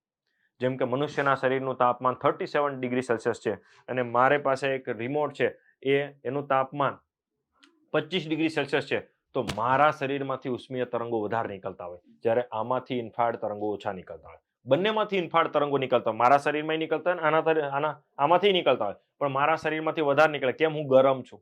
જે વસ્તુ ગરમ હોય એમાંથી ઉષ્મીય તરંગ મીન્સ કે એમાંથી ઇન્ફ્રારેડ તરંગો વધારે નીકળે, અને જે વસ્તુ ઠંડી હોય એમાંથી ઇન્ફ્રારેડ તરંગો ઓછા નીકળે. તો આપણો જે કેમેરો છે ને, નાઇટ વિઝન કેમેરો, એ તાપમાન માપે. શું માપે? તાપમાન. કે આ રૂમની અંદર 50 ખુરશીઓ પડી હોય પણ હંમેશા એ ધારો કે 50 ખુરશીમાં 5 અલગ અલગ ખૂણામાં 5 લોકો બેઠા છે, તો ખુરશીનું દરેક ખુરશીનું મીન્સ કે દરેક ખુરશીનું તાપમાન તો સમાન હશે, પણ જે ખુરશી ઉપર વ્યક્તિ બેઠેલો હશે એ વ્યક્તિના શરીરનું તાપમાન વધારે હશે, તો ઇન્ફ્રારેડ કેમેરો ડિટેક્ટ કરશે કે અહીંયા કોઈ બેઠું છે. કેમ? ત્યાં તાપમાન, ત્યાં ઇન્ફ્રારેડ તરંગો વધારે નીકળે છે, કારણ કે એ શરીરનું તાપમાન, કારણ કે ખુરશી તો રેઝિનની બની, એનું તાપમાન 25 ડિગ્રી સેલ્સિયસ ખતમ, બરોબર, એટલું જ હશે, એનાથી વધારે નહીં હોય. અને બીજાનું શરીરનું તાપમાન 37 ડિગ્રી સેલ્સિયસ હશે, તો આ મનુષ્યના શરીરમાંથી ઇન્ફ્રારેડ તરંગો વધારે નીકળે. તો કેમેરો છે એ ઓબ્ઝર્વ કરશે કે આ બધી ખુરશીઓ ખાલી, કેમ? બધાનું તાપમાન 25, જ્યારે અહીંયા વ્યક્તિ બેઠો છે ત્યાંથી ઇન્ફ્રારેડ તરંગો વધારે નીકળે છે, મતલબ ત્યાં વ્યક્તિ બેઠો છે. તો અહીંયા ઇન્ફ્રારેડ તરંગો છે એ ઉષ્મીય તરંગો એટલા માટે કહેવાય કે કોઈ પણ વસ્તુ જે ગરમ છે કે ઠંડી છે એમાંથી એ પ્રમાણે ઉષ્મીય તરંગો નીકળે. જેટલી વસ્તુ ગરમ એમાંથી ઇન્ફ્રારેડ તરંગો વધારે નીકળે, જેટલી વસ્તુ ઠંડી એમાંથી ઇન્ફ્રારેડ તરંગો ઓછા નીકળે. જેમ કે આ રૂમની અંદર એકદમ અંધારું હોય, હું બે અહીંયા લોખંડના મીન્સ કે લોખંડના ગોળા લાવું, એક ગોળો મેં ફ્રીજમાં મૂકેલો હતો કાળા રંગનો, એ અહીંયા રૂમમાં મૂક્યો, અને એક ગોળો કાળા રંગનો હતો કે જે મેં મૂકેલો હતો ભટભટતા મીન્સ કે તવામાં, અને એ તવામાંથી ગોળો લઈને અહીંયા મૂક્યો. બે કાળા રંગના ગોળા છે, બે કાળા રંગના, એક ગોળો ફ્રીજમાંથી કાઢ્યો, એક ગોળો તવા ઉપરથી લાવ્યો, બેને આ રૂમમાં રાખું તો ઇન્ફ્રારેડ કેમેરો ડિટેક્ટ કોને કરશે? આ જે ગરમ ગોળો છે ને એમાં. કેમ? ગરમ ગોળામાંથી ઇન્ફ્રારેડ તરંગો વધારે નીકળતા હશે. અને આ જ રીતે દુનિયાનો એક જીવ કામ કરે. કયો જીવ? સાપ. કયો જીવ કામ કરે? સાપ નામનો જીવ છે એ ઇન્ફ્રારેડ તરંગોના આધારે કામ કરે. ઇન્ફ્રારેડ તરંગોને સેન્સ કરે છે. કોણ? સાપ. મનુષ્ય દ્રશ્ય પ્રકાશને જોવે. જો અહીંયા લખું છું, મનુષ્ય છે એની આંખો 7 રંગોના આધારે દુનિયાને જોવે, દ્રશ્ય પ્રકાશના આધારે. સાપ છે એ ઇન્ફ્રારેડ તરંગોના આધારે કામ કરે. પછી જે મધમાખી છે એ પારજાંબલી વિકિરણોને જોઈ શકે. હવે કે સાહેબ ચામાચીડિયા એ અલ્ટ્રાસોનિક વેવ, અલ્ટ્રાસોનિક એટલે ધ્વનિના તરંગો છે. અહીંયા હું ભણાવું છું વિદ્યુત ચુંબકીય વિકિરણો, અલ્ટ્રાસોનિક ધ્વનિ. અહીંયા જોજો આ અલ્ટ્રાવાયોલેટ છે, અલ્ટ્રાસોનિક, સોનિક એટલે ધ્વનિ થાય. આ અલ્ટ્રાવાયોલેટ મધમાખી, આ ઇલેક્ટ્રોમેગ્નેટિક સ્પેક્ટ્રમ છે, અલ્ટ્રાવાયોલેટ, બરોબર. પછી દ્રશ્ય પ્રકાશ, પછી પારરક્ત, તો પારજાંબલી વિકિરણો મધમાખી જોઈ શકે, મનુષ્ય આટલી ફ્રીક્વન્સી જોઈ શકે. જો મનુષ્ય છે એ જાંબલી રંગથી લઈને અહીંયા રાતા રંગ વચ્ચેની ફ્રીક્વન્સીના જ તરંગો આંખો દ્વારા જોઈ શકે. મનુષ્ય ઇન્ફ્રારેડ તરંગો જોઈ શકે નહીં. મનુષ્ય સાપ જોઈ, મીન્સ કે સાપ છે એ ઇન્ફ્રારેડ તરંગો. હવે જો અહીંયા બે લોખંડના ગોળા મૂક્યા, બે કાળા રંગના, એક ફ્રીજમાંથી કાઢીને મૂકું. હવે જો તમે તમારા ઘરે ઓબ્ઝર્વ કર્યું છે, તમારા ઘરે મમ્મીએ શાક બનાવ્યું હોય ગરમા ગરમ અને એનો તવો મૂક્યો હોય, તો હવે હકીકતમાં તવો એમને પડ્યો હોય અને તમે ભૂલથી અડી જાવ છો. કેમ અડી જાવ છો? ભૂલથી અડી જાવ, ગરમ લાગે છે. કેમ? કારણ કે તમને તવાનું તાપમાન કેટલું છે તમારા આંખ થોડી જોઈ શકે. એમાંથી ઇન્ફ્રારેડ તરંગો નીકળે, તમારી આંખ જોઈ શકે નહીં, પણ સાપ જોઈ શકે. સાપને તાપમાન અનુભવ થાય, અને એટલા માટે સાપ છે ને રાત્રિ દરમિયાન નહીં ઉંદરનો શિકાર કરી લે. કેમ?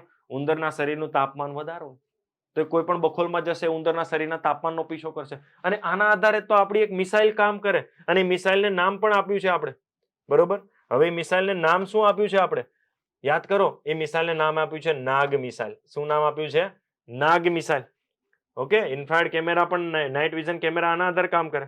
હવે એ નાગ મિસાઇલ કેવી રીતે કામ કરે? જો અહીંયા એક વસ્તુ સમજાવું કે ધારો કે, બરોબર, હવે નાગ મિસાઇલ છે શું? યાદ કરો. તો નાગ મિસાઇલ શું છે? તો Nag missile anti tank guided missile છે. શું છે ભાઈ? એન્ટી ટેન્ક ગાઇડેડ મિસાઇલ છે કે નથી? નાગને શું કહેવાય છે? એન્ટી ટેન્ક ગાઇડેડ મિસાઇલ કહેવાય છે. હવે કઈ રીતે કામ કરે છે ચલો જોઈએ આપણે. કે જો ધારો કે અહીંયા, બરોબર, વ્યક્તિ બેઠો છે, મીન્સ કે નાગ મિસાઇલ કેરિયર લઈને, અને અહીંયા રણ પ્રદેશની વચ્ચે 2 કિલોમીટર દૂર કોઈ ટેન્ક ઊભી છે. શું ઊભી છે ભાઈ? ટેન્ક ઊભી છે, દુશ્મનની ટેન્ક ઊભી છે. ઓકે. તો હવે ટેન્કને તોડવી હોય તો એના માટે આ મિસાઇલ યુઝ થતી હોય છે. એના માટે આ મિસાઇલ યુઝ થાય. કઈ રીતે? હવે તમે નાગ મિસાઇલની એક ખાસિયત તમે જોઈ હશે કે નાગ ફાયર એન્ડ ફોરગેટ મિસાઇલ છે, કે ભાઈ એક વખત ફાયર કરો ભૂલી જાઓ. પણ એની પહેલા એક વસ્તુ જોઈએ છે કે નાગ મિસાઇલ છે એ lock on before launch missile છે. શું છે? Lock on before launch. Lock on before launch એટલે શું? કે મિસાઇલને લોન્ચ કરો એની પહેલા ટાર્ગેટને લોક કરો. મિસાઇલને લોન્ચ કરો એની પહેલા ટાર્ગેટને લોક કરો. પણ શું ટાર્ગેટનું લોક કરો? તો અહીંયા જે નાગ મિસાઇલ જેની પાસે હશે ને એની પાસે ઇન્ફ્રારેડ કેમેરો હશે અને એ ઇન્ફ્રારેડ કેમેરાના લીધે એ મીન્સ કે આ ટેન્કના તાપમાનને લોક કરશે. કોને લોક કરશે? તાપમાનને. કેમ? કારણ કે આ ટેન્ક જે આજુબાજુની વનસ્પતિ કે વૃક્ષો કે નાના મોટા ઝાડી ઝાખરા હશે એના કરતા ટેન્ક અલગ તાપમાન ધરાવતું હશે. બરોબર, આજુબાજુમાં રણ પ્રદેશમાં રેતી ધૂળના ઢગલાના બધું હશે તો એનાથી અલગ તાપમાન ધરાવતું હશે. કેમ? આ ટેન્કમાં એન્જિન છે અને એન્જિન કેવું હોય? ગરમ હોય. અથવા તો આ જે આખી ટેન્ક છે બરોબર એ મેટલની બનેલી છે અને મેટલ ગરમ હોય. બરોબર, આજુબાજુની વસ્તુ કરતા તો મેટલ ઝડપથી ગરમ થાય. તો અહીંયા જે મિસાઇલ લોન્ચ કરનાર વ્યક્તિ છે એ ઇન્ફ્રારેડ કેમેરાની મદદથી ટાર્ગેટના તાપમાનને લોક કરશે અને પછી મિસાઇલ ફાયર કરશે એટલે મિસાઇલ સીધી આ ટેન્ક ઉપર જ પડશે. કેમ? કારણ કે એ ટેન્કના તાપમાનને લીધે ત્યાં એટ્રેક્ટ થશે. અને બીજી વસ્તુ કે કદાચ આ સમયે આ ટેન્કનો વ્યક્તિ જાણી ગયો કે મિસાઇલ આવે છે, એન્જિન શરૂ કરીને ભાગો, તો ઉલટાનું એન્જિન શરૂ કરશે તો તાપમાનનો વધારો થશે. તાપમાનનો વધારો થશે તો ઇન્ફ્રારેડ તરંગો વધારે નીકળશે અને ઇન્ફ્રારેડ તરંગો વધારે નીકળશે તો આ મિસાઇલની પાસે જે ઇન્ફ્રારેડ ઇમેજિંગ સીકર નામનું એક સેન્સર હોય કે જે ઇન્ફ્રારેડ તરંગો ગોતતું હોય એને કન્ફર્મ ખબર પડી જાય અહીંયા જ પડો, અહીંયા જ આ જ મિસાઇલ ઉપર પડવાનું, આ જ ટેન્ક ઉપર પડવાનું. કેમ? ટેન્કનું તાપમાન વધી ગયું, ઇન્ફ્રારેડ તરંગો વધી ગયા. તો ભાઈ આ રીતે નાગ મિસાઇલ કામ કરે. આ મિસાઇલનું નામ આપણે નાગ રાખ્યું ને એનું કારણ એ કે એમાં ઇન્ફ્રારેડ ટેકનોલોજીનો ઉપયોગ થયો અને દુનિયાનો એક જીવ સાપ અથવા તો નાગ એ ઇન્ફ્રારેડ તરંગોના આધારે દુનિયા જોતું હોય.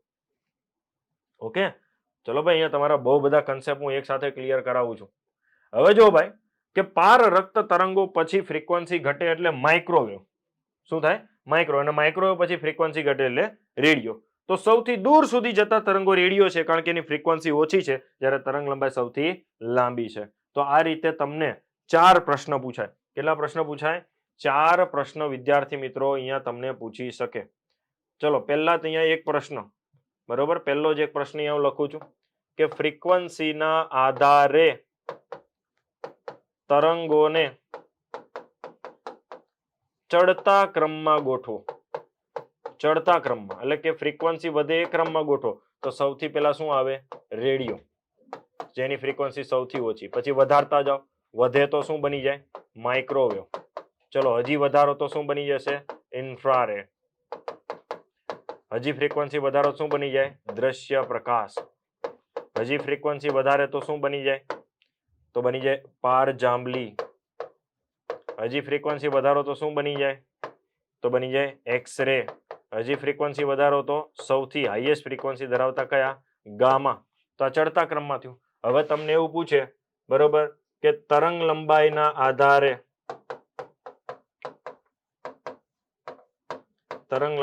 આધારે ઉતરતા ક્રમમાં ગોઠવો.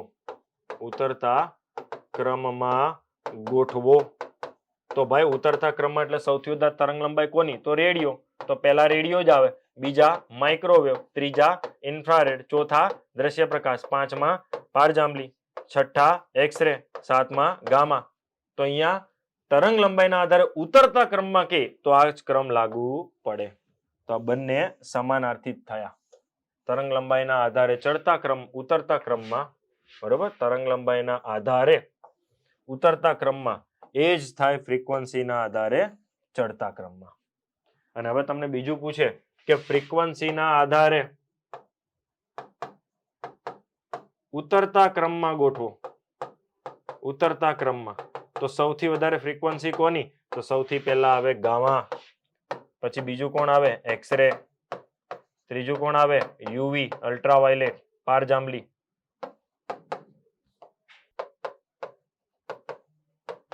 પછી ચોથું કોણ આવશે ભાઈ? પારજાંબલી. પછી હજી ઉતરતા ક્રમમાં તો ફ્રીક્વન્સી ઘટે પારજાંબલીની તો શું બની જાય? દ્રશ્ય પ્રકાશ. પછી હજી ફ્રીક્વન્સી ઘટાડો તો શું બની જશે? હા, તો ઇન્ફ્રારેડ. હજી ફ્રીક્વન્સી ઘટાડો તો માઇક્રોવેવ. અને સૌથી ઓછી ફ્રીક્વન્સી કોની? તો રેડિયો. અને હવે આને તમને એવું પૂછે કે તરંગ લંબાઈના આધારે ઉતરતા ચડતા ક્રમમાં ગોઠવો. શું પૂછે? ચડતા ક્રમમાં ગોઠવો. તો સૌથી ઓછી ફ્રીક્વન્સી ગામા તો એ પહેલા, પછી વધારો તો એક્સરે, વધારો તો પારજાંબલી, હજી વધારો તો દ્રશ્ય પ્રકાશ, હજી વધારો તો ઇન્ફ્રારેડ, હજી વધારો તો માઇક્રોવેવ, હજી વધારો તો રેડિયો. તો સેમ ટુ સેમ ક્રમ થાય. તો ભાઈ આ બીજો એક કોષ્ટક બની જાય. તો અહીંયા તમને 4 વસ્તુ પૂછે અને તમને એવું પૂછે કે ઉર્જાના આધારે ચડતા ક્રમમાં ગોઠવો. શું પૂછે? ઉર્જાના આધારે ચડતા ક્રમમાં ગોઠવો. તો અહીં રહ્યું, આ ઉર્જાના આધારે ચડતા ક્રમમાં.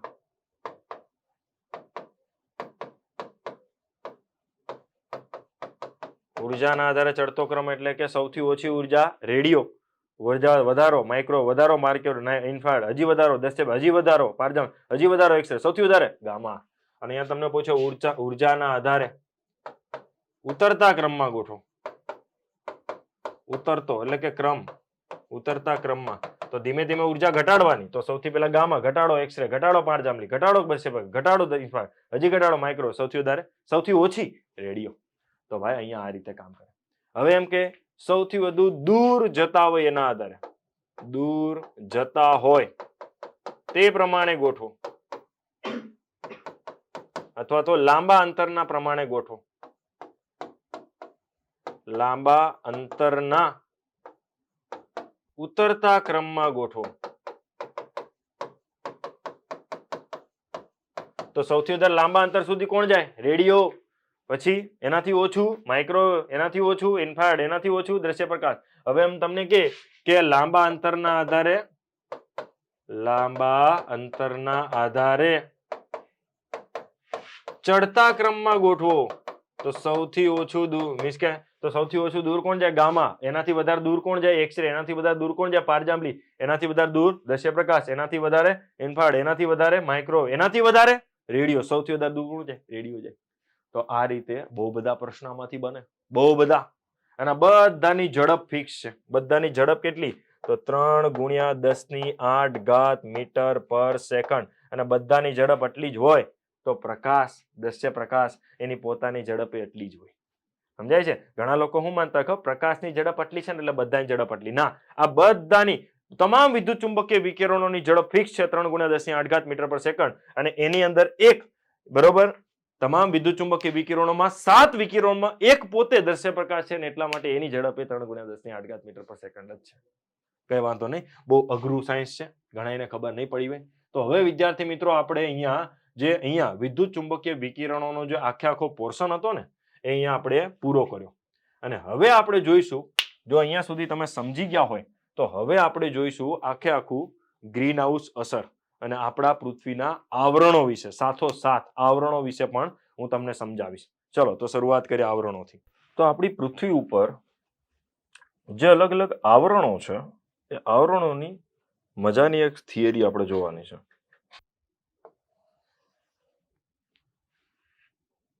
આ આપણી પૃથ્વી છે, સપાટી.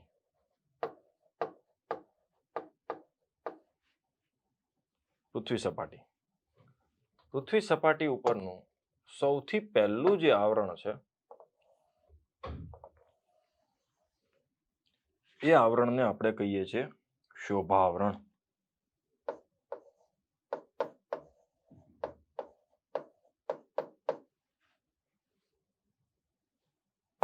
પછી જે આપણું બીજું જે આવરણ છે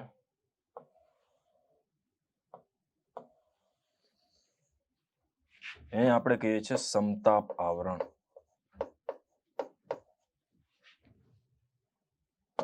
પછી આપણી પૃથ્વીનું જે ત્રીજું આવરણ છે એને આપણે શું કહેતા હોઈએ છીએ? શોભા આવરણ, સમતાપ આવરણ, મધ્ય આવરણ, મેઝોસ્ફિયર. અને સૌથી બહારનું ચોથું આવરણ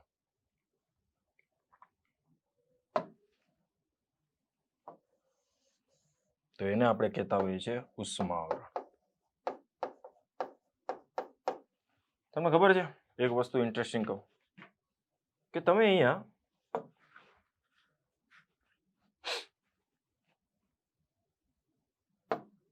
શોભાવરણમાં જેમ જેમ ઊંચાઈ ઉપર જાઓ તેમ તેમ તાપમાન ઘટે છે. સાચું? સાચું. પછી જો અહીંયા જ લખું છું. શોભાવરણમાં જેમ જેમ ઊંચાઈ ઉપર જાઓ તેમ તેમ તાપમાન ઘટે. સમતાપાવરણમાં પછી જેમ જેમ ઊંચાઈ ઉપર જાઓ તેમ તેમ તાપમાન વધે. પછી મધ્યાવરણમાં જેમ જેમ ઊંચાઈ ઉપર જાઓ તેમ તેમ તાપમાન પાછું ઘટે. અને ઉષ્માવરણમાં જેમ જેમ ઊંચાઈ ઉપર જાઓ તેમ તેમ તાપમાન પાછું વધે. હવે આ તાપમાન ઘટે વધે આવું કેમ? તેનું કારણ સમજીએ. જો આપણો જે સૂર્ય છે એ સૂર્ય કેવી રીતે કામ કરે છે? તો સૂર્યની અંદર જે પ્રક્રિયા થાય છે એ છે પરમાણુ સંલયનની. એટલે કે બે હાઇડ્રોજનના અણુ જોડાય છે અને એક હિલિયમનો અણુ બનાવે છે અને સાથે મોટા પાયે મુક્ત કરે છે ઉર્જા. અને આ જે ઉર્જા છે એ ઉર્જા હોય છે વિદ્યુત ચુંબકીય વિકિરણો સ્વરૂપે.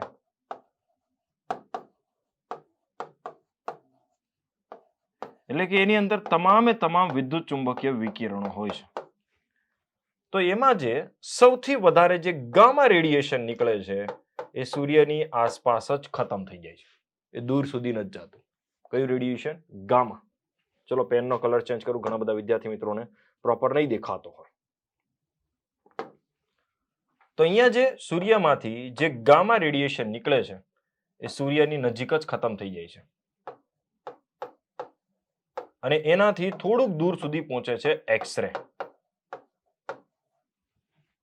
કારણ કે એ બંને તો વધારે ઉર્જા ધરાવતા છે, ફ્રીક્વન્સી વધારે છે, તો દૂર સુધી જશે નહીં, ત્યાં જ ખતમ થઈ જશે. પણ એનાથી દૂર કોણ જશે? એનાથી આગળ કોણ વધશે? તો ભાઈ એનાથી આગળ વધશે પારજાંબલી વિકિરણો. પારજાંબલી, અલ્ટ્રાવાયોલેટ. અને અલ્ટ્રાવાયોલેટના 3 પ્રકાર હતા.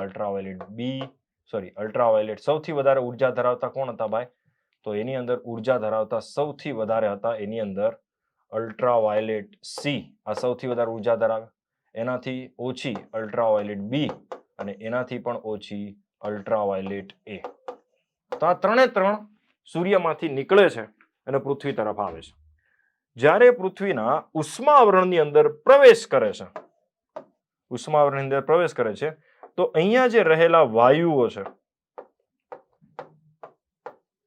અથવા તો જે પણ ઘટકો છે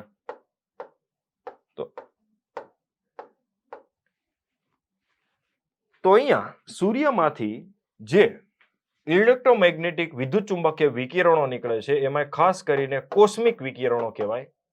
તે કોસ્મિક વિકિરણો અને સાથોસાથ અલ્ટ્રાવાયોલેટ સી વિકિરણોનો 2 ભાગ પડે છે. જો હવે અહીંયા એક નાની અમથી બીજી એક થિયરી પણ તમને જણાવી દો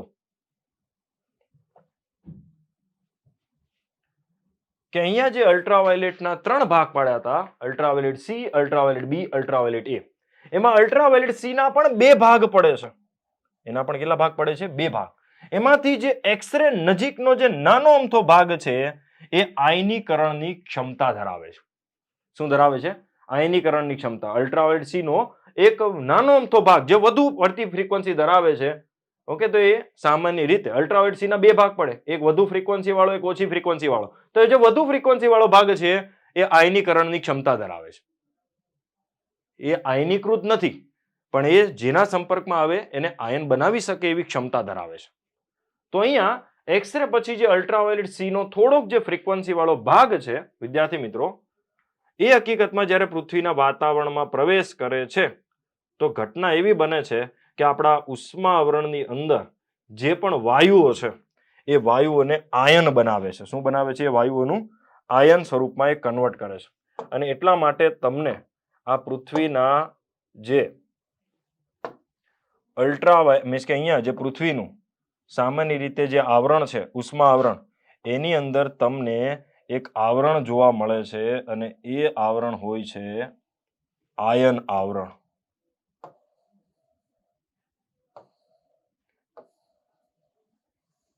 શું હોય છે ભાઈ? આયન આવરણ હોય છે. કોની અંદર? ઉષ્મા આવરણની અંદર. કેમ? કારણ કે અલ્ટ્રાવાયોલેટ સી એ જે ઉષ્મા આવરણ હોય છે કોના લીધે હોય છે? તો અલ્ટ્રાવાયોલેટ સી ના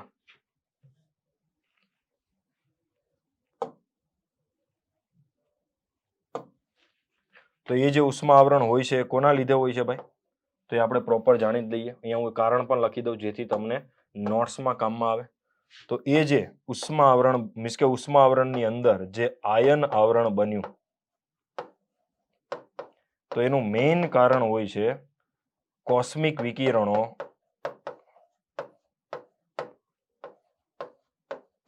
અને પ્લસ અલ્ટ્રાવાયોલેટ સી નો વધુ ફ્રીક્વન્સી ધરાવતો ભાગ. તો અલ્ટ્રાવાયોલેટ સી નો વધુ ફ્રીક્વન્સી ધરાવતો ભાગ અને કોસ્મિક વિકિરણો છે એ આપણા પૃથ્વીના ઉષ્મા આવરણની અંદર આયન આવરણ બનાવે છે. અને એનું ઉષ્મા આવરણ કેમ કહેવાય છે? તો એનું કારણ છે કે જ્યાં વિદ્યુત ચુંબકીય વિકિરણોને કોઈ અટકાવશે ત્યાં સામાન્ય રીતે ત્યાં વિકિરણોનું શોષણ થશે અને તાપમાન વધી જશે. સિમ્પલ સિદ્ધાંત છે. અહીંયા હું લખું છું કે વિદ્યુત ચુંબકીય વિકિરણો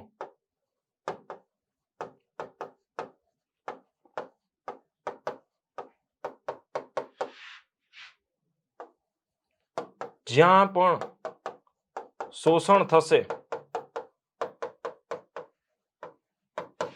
ત્યાં તાપમાન વધશે. અને એના લીધે સિમ્પલી કોસ્મિક વિકિરણો અને સાથોસાથ અલ્ટ્રાવાયોલેટ સી નો વધુ ફ્રીક્વન્સી વાળો ભાગ જ્યારે આપણા આ આવરણમાં સૌથી પૃથ્વીના બહારના આવરણમાં પ્રવેશ કરે છે તો એ સામાન્ય રીતે આયનીકરણ અલ્ટ્રાવાયોલેટ સી ના આયનીકરણ ક્ષમતાના લીધે આયનો બનાવે છે અને સાથે આ આવરણનું તાપમાન વધે છે. અને એટલા માટે આપણે ભણીએ છીએ કે ઉષ્મા આવરણમાં જેમ જેમ ઊંચાઈ ઉપર જાઓ તેમ તેમ તાપમાન વધે. એનું કારણ આ છે કારણ કે ત્યાં અલ્ટ્રાવાયોલેટ સી અને કોસ્મિક વિકિરણોનું શોષણ થાય છે અને શોષણના લીધે આયનો બને છે અને એ આયનોના લીધે આ આવરણનું તાપમાન વધી જાય છે.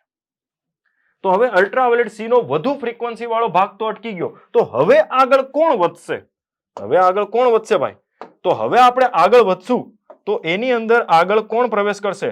તો અલ્ટ્રાવાયોલેટ સી નો ઓછી ફ્રીક્વન્સી વાળો ભાગ. કોણ આવશે ભાઈ? અલ્ટ્રાવાયોલેટ સી નો ઓછી ફ્રીક્વન્સી વાળો ભાગ પ્લસ અલ્ટ્રાવાયોલેટ બી પ્લસ અલ્ટ્રાવાયોલેટ એ પ્લસ દ્રશ્ય પ્રકાશ. આ બધા લોકો આગળ વધશે. પણ મધ્ય આવરણની અંદર આ કોઈ વિકિરણોને અટકાવવાળું કોઈ નથી. અહીંયા કોઈને અટકાવતું નથી અને કોઈને અટકાવતું નથી એટલે કે કોઈ પણ વિદ્યુત ચુંબકીય વિકિરણ મધ્ય આવરણમાં અટકતું જ નથી કારણ કે ત્યાંના વાયુઓ એ પ્રકારના છે કે કોઈને અટકાવતા નથી. તો એના પરિણામે મધ્ય આવરણની અંદર જેમ જેમ ઊંચાઈ ઉપર જાઓ તેમ તેમ તાપમાન ઘટે છે કારણ કે કોઈને અટકાવતું નથી. સરળતાથી આ બધા લોકો બાયપાસ થઈ જાય છે, પસાર થઈ જાય છે અને એટલા માટે મધ્યાવરણમાં તાપમાન ઘટે છે કારણ કે ત્યાં એવા વાયુઓ છે, મધ્યાવરણમાં એવા જ વાયુઓ છે કે જે અલ્ટ્રાવાયોલેટ સી ની ઓછી ફ્રીક્વન્સી વાળો ભાગ, અલ્ટ્રાવાયોલેટ બી, અલ્ટ્રાવાયોલેટ એ દ્રશ્ય પ્રકાશ કોઈ અટકાવતું નથી. તો હવે બધા લોકો મધ્યાવરણમાંથી પ્રવેશ કરશે સમતાપ આવરણમાં. પણ જેવા સમતાપ આવરણની અંદર પ્રવેશ કરશે એટલે સમતાપ આવરણની અંદર એમને હકીકતમાં એક નવા આવરણનો સામનો કરવો પડશે, એક વાયુમય આવરણનો, જેને તમે કહો છો ઓઝોન સ્તર. જેને આપણે શું કહેતા હોઈએ છીએ ભાઈ? તો એને આપણે કહેતા હોઈએ છીએ ઓઝોન લેયર. ક્યાં છે ઓઝોન લેયર? સમતાપ આવરણની અંદર છે. બરોબર ને? તો સમતાપ આવરણની અંદર જ્યારે આ વિકિરણો આગળ વધે છે, આ બધા લોકો જ્યારે આગળ વધે છે કયા આવરણની અંદર? સમતાપ આવરણમાં જ્યારે પ્રવેશ કરે છે, કારણ કે મધ્ય આવરણમાં તો કોઈને રોકતું નથી. તો જ્યારે એ લોકો સમતાપ આવરણમાં પ્રવેશ કરે છે તો એમને એક લેયર મળે છે અને એ હોય છે ઓઝોન લેયર. અને આ ઓઝોન લેયરની ખાસિયત એ છે કે આ ઓઝોન લેયર, આ જે વિકિરણો છે એમાંથી અલ્ટ્રાવાયોલેટ સી અને અલ્ટ્રાવાયોલેટ સી નો ઓછી ફ્રીક્વન્સી વાળો ભાગ, એટલે કે અલ્ટ્રાવાયોલેટ સી જ લખું છું, બરોબર, અને સાથોસાથ અલ્ટ્રાવાયોલેટ બી, આ બંનેને રોકી દે છે. તો વધ્યું કોણ? તમે વિચારો, અલ્ટ્રાવાયોલેટ સી અને અલ્ટ્રાવાયોલેટ બી આ બંનેને અહીંયા રોકી દેવામાં આવ્યા છે. ક્યાં? સમતાપ આવરણમાં. અને આ બંને જ્યાં અટકે છે તો એના લીધે સામાન્ય રીતે ઓઝોન છે એ તૂટે છે અને ઓક્સિજન બને છે અને ઉર્જાનું નિર્માણ થાય છે, એટલે કે અહીંયા તાપમાન વધે છે એટલા માટે સમતાપણમાં શું કહેવાય છે કે જેમ જેમ ઊંચાઈ ઉપર જાઓ તેમ તેમ તાપમાન વધે છે, કારણ કે અલ્ટ્રાવાયોલેટ સી અને અલ્ટ્રાવાયોલેટ બી નું ઓઝોન દ્વારા શોષણ થાય છે અને ઓઝોન છે એ તૂટે છે અને ઓક્સિજન બને છે અને એ દરમિયાન ઉર્જા મુક્ત કરે છે અને આ ઉર્જા ઉષ્મા સ્વરૂપે હોય છે. એટલા માટે સમતાપણમાં ઊંચાઈ ઉપર જેમ જેમ આગળ વધો તેમ તેમ તાપમાન વધે છે. તો અલ્ટ્રાવાયોલેટ સી અને અલ્ટ્રાવાયોલેટ બી અટકી ગયા. તો હવે આગળ કોણ વધશે? તો આગળ વધશે વાલા અલ્ટ્રાવાયોલેટ એ અને સાથે દ્રશ્ય પ્રકાશ. કોણ આગળ વધશે? દ્રશ્ય પ્રકાશ. જો ધીમે ધીમે ઘટતા ગયા, ગામા એક્સરે ત્યાં જ અટકી ગયા, અલ્ટ્રાવાયોલેટ આગળ વધતા હતા તો અલ્ટ્રાવાયોલેટ સી નો વધુ ફ્રીક્વન્સી વાળો ભાગ અહીંયા અટકી ગયો. પછી અહીંયા સમતા મધ્યાવરણમાં કોઈ નો અટકાયું. પછી અલ્ટ્રાવાયોલેટ સી નો ઓછી ફ્રીક્વન્સી વાળો ભાગ, અલ્ટ્રાવાયોલેટ બી, અલ્ટ્રાવાયોલેટ એ, દ્રશ્ય પ્રકાશ બધા આગળ વધ્યા. તો એમાંથી અલ્ટ્રાવાયોલેટ સી અને અલ્ટ્રાવાયોલેટ બી ને અટકાવી દીધા. તો વધ્યા કોણ? તો જે ફ્રીક્વન્સી ઘટ્યા એ, તો એ મીન્સ કે જેની ફ્રીક્વન્સી ઓછી છે તો અલ્ટ્રાવાયોલેટ બી અને અલ્ટ્રાવાયોલેટ મીન્સ કે અલ્ટ્રાવાયોલેટ એ અને દ્રશ્ય પ્રકાશ એ બંને આગળ વધ્યા અને પૃથ્વી સપાટી સાથે અહીંયા પૃથ્વી સપાટી સુધી પહોંચ્યા. તો અહીંયાથી તમારા માટે એક નવો પ્રશ્ન અહીંયા બને છે કે ઓઝોન સ્તર, હું અલગથી ભણાવવાનો જ છું પણ અહીંયા તેમ છતાં પણ હેડિંગમાં અત્યારે જે પ્રશ્ન લખી દઉં છું કે ઓઝોન સ્તર જે સમતાપ આવરણમાં આવેલું છે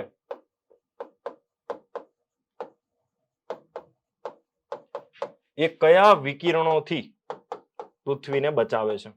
કયા વિદ્યુત ચુંબકીય વિકિરણોથી પૃથ્વીને બચાવે છે? તો અલ્ટ્રાવાયોલેટ સી અને અલ્ટ્રાવાયોલેટ એ, સોરી અલ્ટ્રાવાયોલેટ બી. કોને અટકાવતું નથી? તમને એવું પૂછે કે ઓઝોન સ્તર કોને અટકાવતું નથી? તો હવે એનો જવાબ ફિક્સ થઈ ગયો, અલ્ટ્રાવાયોલેટ એ ને એ અટકાવતું નથી. તો અલ્ટ્રાવાયોલેટ એ આગળ વધ્યા. શું થયું? અલ્ટ્રાવાયોલેટ એ આગળ વધ્યા અને દ્રશ્ય પ્રકાશ પણ એની સાથોસાથ આગળ વધ્યું. દ્રશ્ય પ્રકાશ એટલે 7 રંગોનું સફેદ રંગનું પ્રકાશ રંગ કિરણ એ પૃથ્વી સપાટી સુધી પહોંચ્યું. સમજાય છે ભાઈ? તો બે પ્રશ્ન, ઓઝોન સ્તર કોને અટકાવે? ઓઝોન સ્તર કોને અટકાવે છે? તો અલ્ટ્રાવાયોલેટ સી અને અલ્ટ્રાવાયોલેટ બી. કોને અટકાવતું નથી? તો અલ્ટ્રાવાયોલેટ એ. મતલબ પૃથ્વી સપાટી સુધી કોણ પહોંચે? કયા અલ્ટ્રાવાયોલેટ વિકિરણો પહોંચે છે? કયા પ્રકારના અલ્ટ્રાવાયોલેટ? તો અલ્ટ્રાવાયોલેટ એ પહોંચે છે અને સાથે કોણ પહોંચે છે? દ્રશ્ય પ્રકાશ. એની તો ફ્રીક્વન્સી ઓછી છે, એ તો આગળ વધશે જ. તો હવે વિચારો કે જ્યારે તમે જોયું ક્રમ કે ફ્રીક્વન્સી પ્રમાણે, બરોબર, કે સૌથી પહેલા ગામાનો વહીવટ થઈ ગયો, પછી એક્સરે નો પણ નજીકમાં, સૂર્યની નજીકમાં જ વહીવટ થઈ ગયો, પછી અલ્ટ્રાવાયોલેટ સી નો વધુ ફ્રીક્વન્સી વાળા ભાગનો વહીવટ થઈ ગયો, વધુ એફ વાળા, વધુ આવૃત્તિ વાળા, પછી અલ્ટ્રાવાયોલેટ સી ની ઓછી ફ્રીક્વન્સી વાળા ભાગનો વહીવટ થઈ ગયો. ઓકે, પછી અલ્ટ્રાવાયોલેટ બી આવ્યા તો એનો પણ સમતાપણમાં વહીવટ થઈ ગયો અને અટક્યા અલ્ટ્રાવાયોલેટ એ અને દ્રશ્ય પ્રકાશ બંને સપાટી સુધી પહોંચ્યા. અલ્ટ્રાવાયોલેટ એ અને દ્રશ્ય પ્રકાશ બંને સપાટી સુધી પહોંચ્યા અને સપાટી સુધી પહોંચ્યા બાદ જ્યારે એ પૃથ્વીની સપાટી સાથે અથડાય છે તો એમની ઉર્જા ઘટી જાય છે, એમની ફ્રીક્વન્સી ઘટી જાય છે. ફ્રીક્વન્સી ઘટી જાય તો ઉર્જા ઘટી જ જાય અને એ બંને લોકો, બંનેની ફ્રીક્વન્સી ઘટી જાય તો એ બંને બની જાય છે ઇન્ફ્રારેડ. ક્રમ તો જાળવવાનો જ છે. એ બંનેની ફ્રીક્વન્સી ઘટશે તો શું શામાં કન્વર્ટ થઈ જશે? તો હજી એમની, હવે વિચારો કે ગામાની ફ્રીક્વન્સી ઘટે તો એક્સરે, એક્સરે ની ઘટે તો અલ્ટ્રાવાયોલેટ સી, અલ્ટ્રાવાયોલેટ સી ની ઘટે તો ઓછી ફ્રીક્વન્સી વાળા અલ્ટ્રાવાયોલેટ સી, પછી અલ્ટ્રાવાયોલેટ બી, પછી અલ્ટ્રાવાયોલેટ એ, પછી દ્રશ્ય પ્રકાશ, પછી ઇન્ફ્રારેડ. ફ્રીક્વન્સી ઘટતી જ ગઈ. તો હવે જ્યારે પૃથ્વી સપાટી સુધી અલ્ટ્રાવાયોલેટ દ્રશ્ય પ્રકાશ અથડાય છે અને એ જ્યારે અથડાઈને પૃથ્વી સપાટીથી જ્યારે પાછા ફરવાનો પ્રયત્ન કરે છે તો એમની ફ્રીક્વન્સી ઘટી ગઈ. ફ્રીક્વન્સી શું થઈ? ઘટી ગઈ. અને ઘટી ગઈ તો શું બની ગયા? તો એ ઘટી ગયા તો એ બની ગયા એ લોકો ઇન્ફ્રારેડ. શું બની ગયા ભાઈ? ઇન્ફ્રારેડ બની ગયા. ઇન્ફ્રારેડ તરંગોમાં કન્વર્ટ થઈ ગયા. અને હવે શું થશે? તો હવે વિચારો કે હવે જે આપણું જે અહીંયા પૃથ્વીનું જે આવરણ છે, ક્ષોભા આવરણ, કયું આવરણ? ક્ષોભાવરણ. અને ક્ષોભાવરણમાં અલ્ટ્રાવાયોલેટ કે દ્રશ્ય પ્રકાશ કોઈને કોઈ અટકાવતું નથી, એટલા માટે ક્ષોભાવરણમાં ઊંચાઈ ઉપર જાવ તેમ તેમ તાપમાન ઘટે છે. શું થાય છે? ઘટે છે. અને હવે જો અહીંયા કે આપણું જે ઉષ્મા આવરણ છે, મીન્સ કે સોરી આપણું જે ક્ષોભાવરણ છે એમાં તમને મળે છે ઘણા બધા ગ્રીન હાઉસ વાયુઓ. ઉષ્માવરણમાં શું છે? ઘણા બધા ગ્રીન હાઉસ વાયુઓ. અને હવે કામ શરૂ થશે ગ્રીન હાઉસ વાયુઓનું. શું કામ શરૂ થશે? તો આપણા જે અહીંયા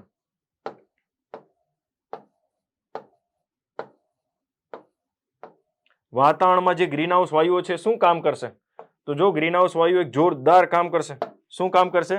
કે જે અલ્ટ્રાવાયોલેટ અને દ્રશ્ય પ્રકાશ પૃથ્વી સપાટી સુધી અથડાના તો એમનું સીધું શોષણ નહીં થાય, પણ એ જ્યારે પરાવર્તિત થાય છે તો એની ફ્રીક્વન્સી ઘટી જાય છે અને પોતે બની જાય છે શું ભાઈ? ઇન્ફ્રારેડ. શું બની જાય છે? ઇન્ફ્રારેડ બની જાય છે. અને આ ઇન્ફ્રારેડ તરંગોનું શોષણ આપણા ગ્રીન હાઉસ વાયુઓ કરી લે છે. કોણ કરી લે છે? પૃથ્વી સપાટી સુધી અથડાઈને જે પણ સૂર્યપ્રકાશ આવે છે એને પૃથ્વીની બહાર નીકળવાના બદલે પૃથ્વીમાં પાછા સ્પેસમાં જવાના બદલે આપણા વાતાવરણમાં રહેલા ગ્રીન હાઉસ વાયુઓ એનું શું કરી લે છે? શોષણ કરી લે છે. અને શોષણ કર્યા બાદ શું કરે છે?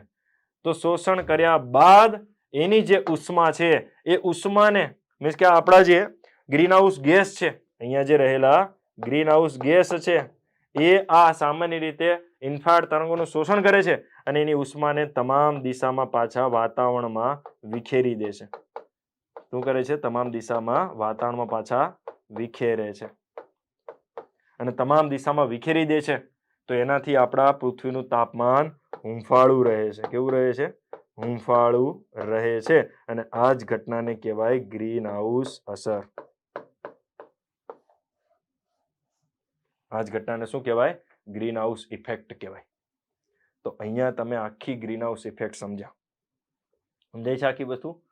આખું તમે ઓઝોન સ્તરે સમજ્યા, અલગ અલગ 4 આવરણે સમજ્યા કે અહીંયા તમે જો કે ઉષ્મા આવરણમાં વિકિરણો અટકે છે. કયા? વધુ કોસ્મિક વિકિરણો, અલ્ટ્રાવાયોલેટ સી, બરોબર, વિકિરણો વધુ ફ્રીક્વન્સી વાળો ભાગ અટકે તો અહીંયા ઉષ્મા આવરણમાં તાપમાન વધે છે.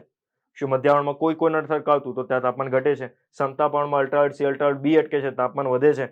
શોભાણમાં કોઈને અટકાવતું નથી, તાપમાન ઘટે છે. પણ અહીંયા જ્યારે પાછા ફરે છે તો આપણા વાતાવરણમાં રહેલા ગ્રીન હાઉસ વાયુઓ આ ઇન્ફ્રારેડ તરંગોનું શોષણ કરે છે. કોનું શોષણ કરે છે? ઇન્ફ્રારેડ તરંગોનું શોષણ કરે છે. અને ઇન્ફ્રારેડ તરંગોનું શોષણ કરીને એની ઉષ્મા છે એને તમામ દિશામાં વિખેરી દે છે અને એનાથી આપણું વાતાવરણ હૂંફાળું રહે છે. અને આ ઘટનાને કહેવાય ગ્રીન હાઉસ અસર, એટલે કે ગ્રીન હાઉસ ઇફેક્ટ. આ ઘટનાને શું કહેવાય છે ભાઈ? ગ્રીન હાઉસ ઇફેક્ટ કહેવાય છે.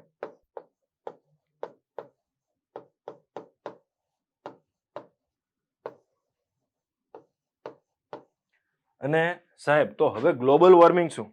અરે ભાઈ, જો વાતાવરણમાં ગ્રીન હાઉસ ગેસ વધી જાય, જો વાતાવરણમાં, હવે તમે ઘટના જો કે જો વાતાવરણમાં ગ્રીન હાઉસ વાયુઓની માત્રા વધશે તો આ જે વિકિરણોનો જે પૃથ્વી સપાટી સાથે અથડાઈને પાછા ફરતા ઇન્ફ્રારેડ તરંગો છે એનું શોષણ વધી જશે, કારણ કે બહાર જ નહીં જઈ શકે અને શોષણ વધી જશે વાલા, બરોબર.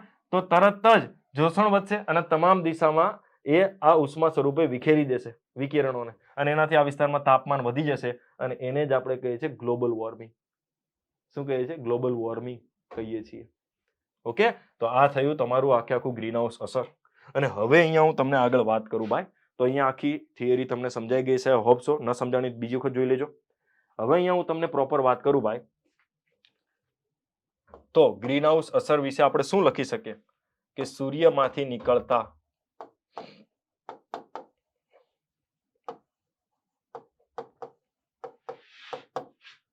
વિદ્યુત ચુંબકીય વિકિરણો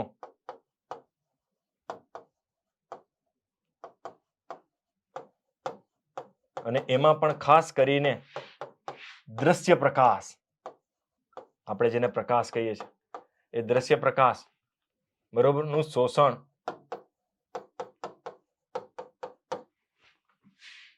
પૃથ્વીના વાતાવરણમાં રહેલા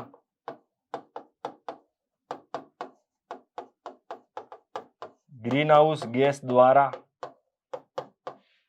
સીધું થતું નથી. ચોખવટ કરું છું,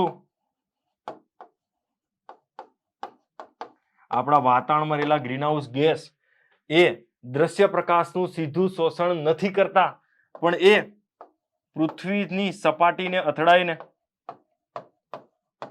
એટલે કે આપણા વાતાવરણમાં રહેલા ગ્રીન હાઉસ ગેસ, આખું લખું છું,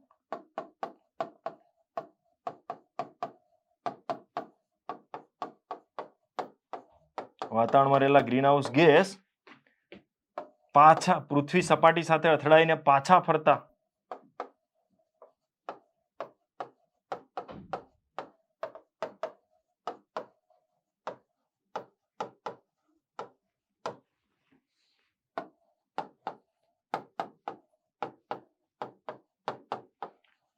ઇન્ફ્રારેડ તરંગોનું શોષણ કરે છે.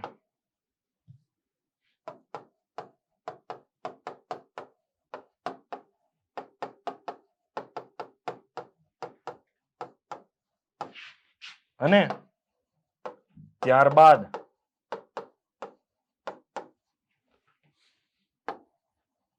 આ ઇન્ફ્રારેડ તરંગોની ઉર્જાને ઉષ્મા સ્વરૂપે, કારણ કે ઉષ્મીય તરંગો છે, ઇન્ફ્રારેડ તરંગો, ઉષ્મા સ્વરૂપે તમામ દિશામાં, વાતાવરણમાં તમામ દિશામાં વિખેરી દે છે, જેનાથી પૃથ્વીનું તાપમાન હૂંફાળું રહે છે. અને આ ઘટનાને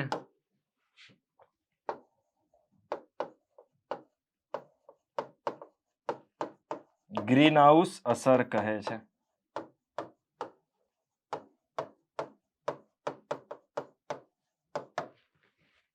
સમજાય છે?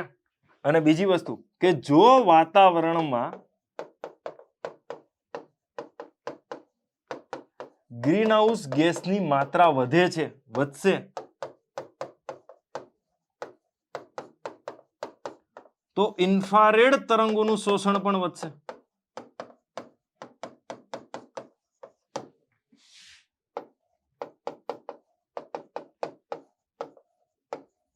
અને પરિણામે પૃથ્વીનું સરેરાશ તાપમાન પણ વધશે.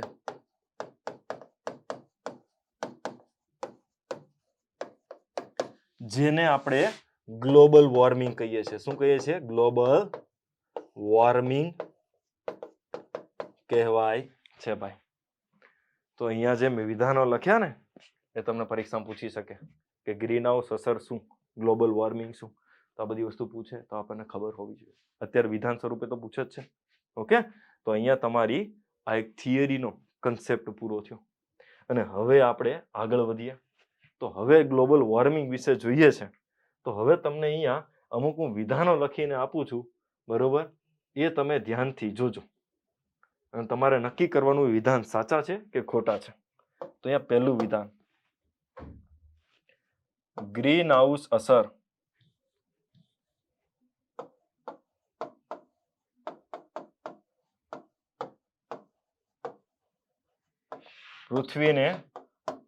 પૃથ્વીનું તાપમાન હૂંફાળું રાખવા માટે જરૂરી છે.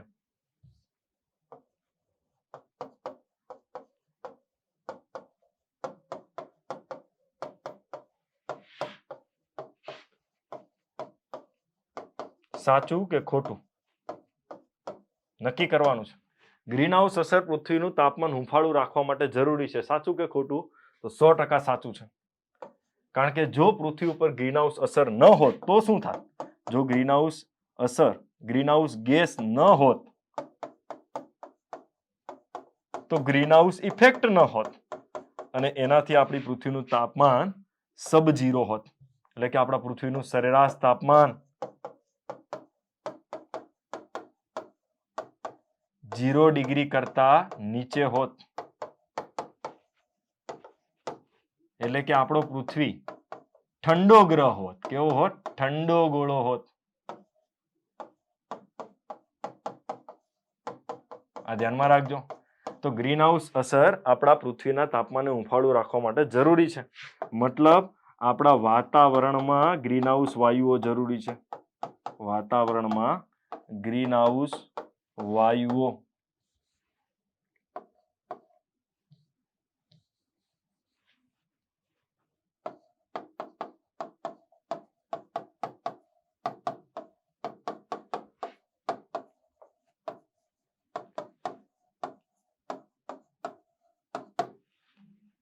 બરોબર, આપણા વાતાવરણમાં ગ્રીન હાઉસ વાયુઓ જરૂરી છે. આ વસ્તુ ધ્યાનમાં રાખજો. બરોબર. હવે અહીંયા તમને એવું કહેશે કે ગ્રીન હાઉસ વાયુઓ હંમેશા ફાયદાકારક છે. સાચું કે ખોટું? તો આ વિધાન ખોટું છે. હંમેશા ફાયદાકારક નથી. જો એ વધુ માત્રામાં છે તો નુકસાનકારક છે. કેમ નુકસાનકારક છે? કારણ કે એ ગ્લોબલ વોર્મિંગ કરશે.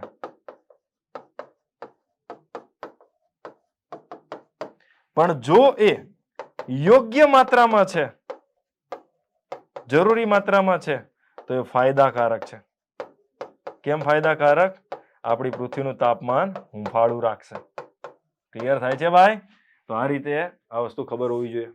પછી ચોથું વસ્તુ કે ગ્રીન હાઉસ વાયુઓ વધુ આવૃત્તિ ધરાવતા તરંગોનું શોષણ કરે છે.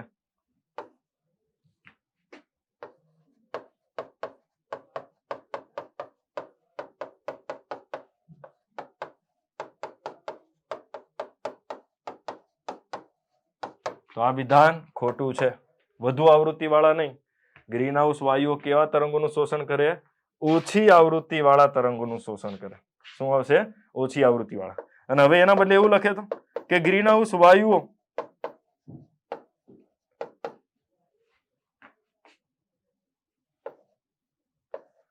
ટૂંકી તરંગ લંબાઈ ધરાવતા તરંગોનું શોષણ કરે.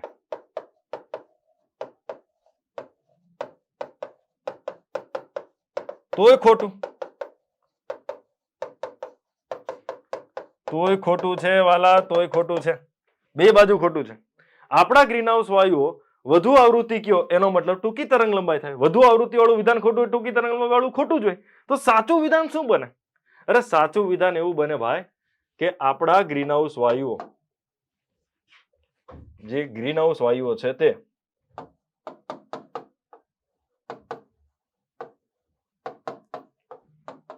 ટૂંકી આવૃત્તિ ધરાવતા, ઓછી આવૃત્તિ ધરાવતા, શું કહેવાય? ઓછી આવૃત્તિ ધરાવતા, અથવા તો પછી એવું કહી શકો તમે એના બદલે કે લાંબી તરંગ લંબાઈ ધરાવતા તરંગોનું શોષણ કરે છે.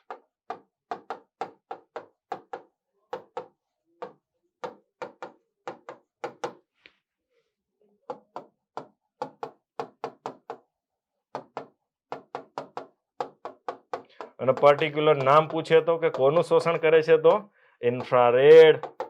હવે આ કેમ લાંબી ટૂંકી સાહેબ, આ કેમ નક્કી કર્યું? તો વિચારો, અલ્ટ્રાવાયોલેટ અને દ્રશ્ય પ્રકાશ.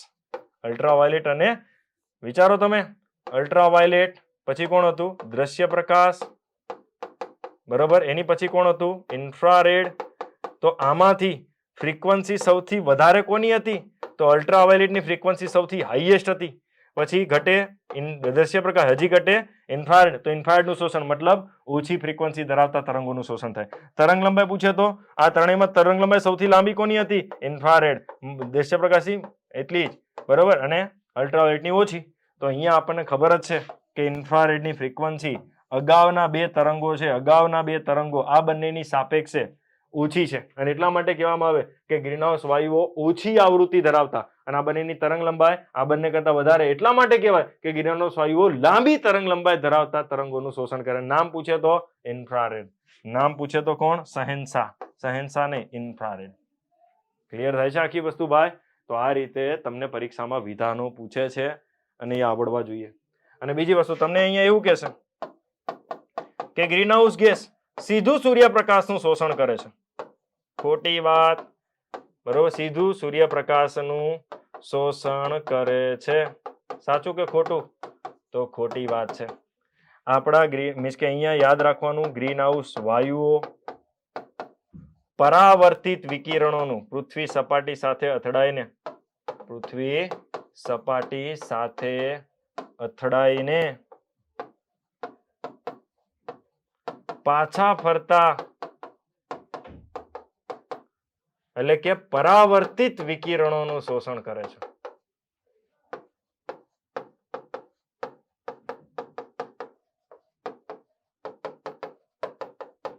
તો આ બધા જે વિધાનો લખ્યા ને એ મને શોખ નથી થઈ. આ બધા વિધાનો પરીક્ષામાં આ રીતે પૂછે છે. સમજાય છે આખી વસ્તુ? તો આ રીતે, બરોબર. અને આ રીતે ગ્રીનહાઉસ અસર અને ગ્લોબલ વોર્મિંગ વિશે એક નાનો અમથો ડિફરન્સ છે કે જો વાયુ યોગ્ય માત્રામાં છે તો એ ગ્રીનહાઉસ અસર છે, પણ જો ગ્રીનહાઉસ વાયુની માત્રા વધી જાય તો પૃથ્વીનું સરેરાશ તાપમાન વધી જાય, અને આ ઘટનાને આપણે શું કહીએ છીએ? ગ્લોબલ વોર્મિંગ કહેતા હોઈએ છીએ. અને એટલા માટે જ અહીંયા એક ઇમેજ આપેલી છે, જો કે નેચરલ ગ્રીનહાઉસ ઇફેક્ટ શું હોય. તો અહીંયા તમે ઇમેજ જુઓ કે સૂર્યમાંથી જે સોલર રેડિયેશન આવે છે તો એ જ્યારે અથડાય છે તો ઇન્ફ્રારેડમાં કન્વર્ટ થઈ જાય છે. શામાં? ઇન્ફ્રારેડમાં કન્વર્ટ થઈ જાય છે. અને ઇન્ફ્રારેડમાં કન્વર્ટ થાય છે, બરોબર, તો અમુક માત્રામાં આપણા વાતાવરણના ગ્રીનહાઉસ વાયુઓ શોષણ કરે છે. શું કરે છે? અમુક માત્રામાં જ ગ્રીનહાઉસ વાયુઓ શોષણ કરે છે, જ્યારે બાકીના ઇન્ફ્રારેડ તરંગો વાતાવરણમાં પાછા જતા રહે છે. શું થાય છે? વાતાવરણમાં પાછા જતા રહે છે, જ્યારે અમુકનું શું થાય છે? શોષણ થાય છે, અને આપણા પૃથ્વીના તાપમાનને હુંફાળું રાખે છે. પણ જ્યારે વાતાવરણમાં ગ્રીનહાઉસ વાયુઓની માત્રા વધી જાય તો સૂર્યમાંથી આવતા વિકિરણો છે એ જ્યારે અથડાઈને પાછા ફરતા હોય તો એનું શોષણ વધી જાય, કારણ કે ગ્રીનહાઉસ વાયુઓ વધારે છે તો શોષણ વધી જશે અને વાતાવરણમાં રેડિયેશન ઓછું જશે. અહીંયા જો કેટલું વધારે ગયું ઇન્ફ્રારેડ રેડિયેશન સ્પેસમાં, ક્યાં જતું રહ્યું? સ્પેસમાં પાછું જતું રહ્યું. કેમ? વાતાવરણમાં ગ્રીનહાઉસ વાયુઓ ઓછા છે તો શોષણ ઓછું થાય, પણ અહીંયા વાતાવરણમાં ગ્રીનહાઉસ વાયુઓ વધારે છે તો ઇન્ફ્રારેડ તરંગોનું શોષણ વધી જાય અને એના પરિણામે વાતાવરણમાં વધુ ને વધુ હીટ જનરેટ થાય અને પૃથ્વી છે એનું તાપમાન વધી જાય. ફરીથી કહું છું કે આપણા વાતાવરણમાં નેચરલ ગ્રીનહાઉસ ઇફેક્ટ કેવી રીતે કામ કરે? તો સૂર્યમાંથી સૂર્યપ્રકાશ આવ્યો, પૃથ્વી સપાટી સાથે અથડાણો અને ઇન્ફ્રારેડમાં કન્વર્ટ થઈ ગયો અને પાછો જતો હતો. હવે પાછો જતો હતો તો મોટા ભાગનો તો સ્પેસમાં જતો રહ્યો, પણ વાતાવરણમાં જે થોડા ઘણા ગ્રીનહાઉસ ગેસ હતા એણે આ રેડિયેશનનું શોષણ કર્યું. થોડું ઘણું શોષણ કર્યું, થોડા ઘણા પાછા જતા રહ્યા. થોડું ઘણું શોષણ, થોડા ઘણા પાછા આવ્યા. બરોબર, અહીંયા તમે જોઈ શકો છો. બરોબર, કે અહીંયા પાછા જતા હતા તો અમુક મીન્સ કે વધારે માત્રામાં બહાર જતા રહ્યા, પણ થોડું ઘણું શોષણ થઈને શું થયું? પાછા આવતા રહ્યા. એટલે કે અહીંયા આપણા ગ્રીનહાઉસ વાયુએ શું કર્યું? આનું શોષણ કરી લીધું અને હીટમાં કન્વર્ટ થયું. શામાં? હીટ, અને પૃથ્વીનું તાપમાન ઉફાળ્યું. મોટા ભાગના સ્પેસમાં જતા રહ્યા, જરૂરી હતું હીટ માટે, હુંફાળું રાખવા માટે જરૂરી હતું એટલા જ પાછા ફર્યા, એટલાનું જ શોષણ થયું. હુંફાળું હતું, હુંફાળું રાખવા માટે જરૂરી હતું એટલું જ શોષણ થયું. જ્યારે અહીંયા શું થાય છે કે સોલર રેડિયેશન આવે છે એ જ્યારે અથડાઈને પાછું ફરે છે તો બહાર વાતાવરણમાં સ્પેસમાં ઓછું નીકળી શકે છે, કારણ કે વાતાવરણમાં ગ્રીનહાઉસ વાયુઓ વધારે છે તો વધારે ને વધારે શોષણ કરીને એની ઉષ્મા સ્વરૂપે વાતાવરણમાં વિખેરે છે, ઉષ્મા સ્વરૂપે વધુ વિખેરે છે અને એનાથી ગ્લોબલ વોર્મિંગ થાય છે. પૃથ્વીનું સરેરાશ તાપમાન વધી જાય છે અને ગ્લોબલ વોર્મિંગ થાય છે. ક્લિયર થાય છે આખી વસ્તુ? તો આ ગ્લોબલ વોર્મિંગની ઘટના હતી વાલાઓ. તો વિદ્યાર્થી મિત્રો, તમે આખો લેક્ચર આશા રાખું કે વ્યવસ્થિત જોઈ લીધો હશે. અને છેલ્લે ફરીથી હું તમને એક માહિતી આપી દઉં કે આપણી વેબ સંકુલની ટીમ દ્વારા વન સ્ટોપ સોલ્યુશનના ભાગરૂપે જનરલ નોલેજની એક સરસ મજાની પુસ્તક પણ આપણે બનાવેલી છે કે જેમાં અત્યારે 50% ડિસ્કાઉન્ટ ચાર્જ, મીન્સ કે 50% ડિસ્કાઉન્ટ આપેલું છે કુરિયર ચાર્જ સાથે. 330 રૂપિયામાં પુસ્તક પડશે. આ સિવાય રેવન્યુ તલાટી બુક્સનો આપણે કોમ્બો લોન્ચ કરેલો છે. જે વિદ્યાર્થી મિત્રોને માત્ર પ્રિલિમ્સ ઉપર અત્યારે ફોકસ કરવું છે તો એ ઓનલી પ્રિલિમ્સને લઈને આ કોમ્બો પસંદ કરી શકે છે. અને જે વિદ્યાર્થી મિત્રોને પ્રિલિમ્સ પ્લસ મેન્સ બંને અત્યારથી સાથે કરવું છે તો એ વિદ્યાર્થી મિત્રો આ બાજુનો જે કોમ્બો છે એનો લાભ લઈ શકે છે. અને આના માટે તમે જે નીચે આપેલો કોન્ટેક્ટ નંબર છે એમાં તમે સંપર્ક કરી શકો છો. આના સિવાય ફરીથી છેલ્લે એક વખત માહિતી આપી દઉં કે આપણી વેબ સંકુલ દ્વારા રેવન્યુ તલાટીની ઓફલાઈન બેચ છે 9 તારીખથી આપણે શરૂ કરી દીધેલી છે. તો જે પણ વિદ્યાર્થી મિત્રોને જોડાવાની ઈચ્છા હોય તે વહેલી તકે પોતાનું નામ નોંધાવી દે. અને ખાસ ફરીથી જણાવું કે આજનો જે આખો લેક્ચર છે એ તમને કેવો લાગ્યો એના ઉપર તમારે રિવ્યૂ આપવાના છે. તો ખાસ કમેન્ટ બોક્સની અંદર તમારા રિવ્યૂ જણાવજો અને તમારા જે પણ સલાહ સૂચન હશે એ પણ જણાવજો. વેબ સંકુલની ટીમ છે એને ગંભીરતાથી લેશે અને આગળના સમયમાં તમારા માટે કંઈક ને કંઈક નવું ને નવું લાવતી રહેશે. આ સાથે હું જય ડોબરિયા આપ સૌ વિદ્યાર્થી મિત્રોનો ખૂબ ખૂબ આભાર માનું છું. થેન્ક યુ, ધન્યવાદ.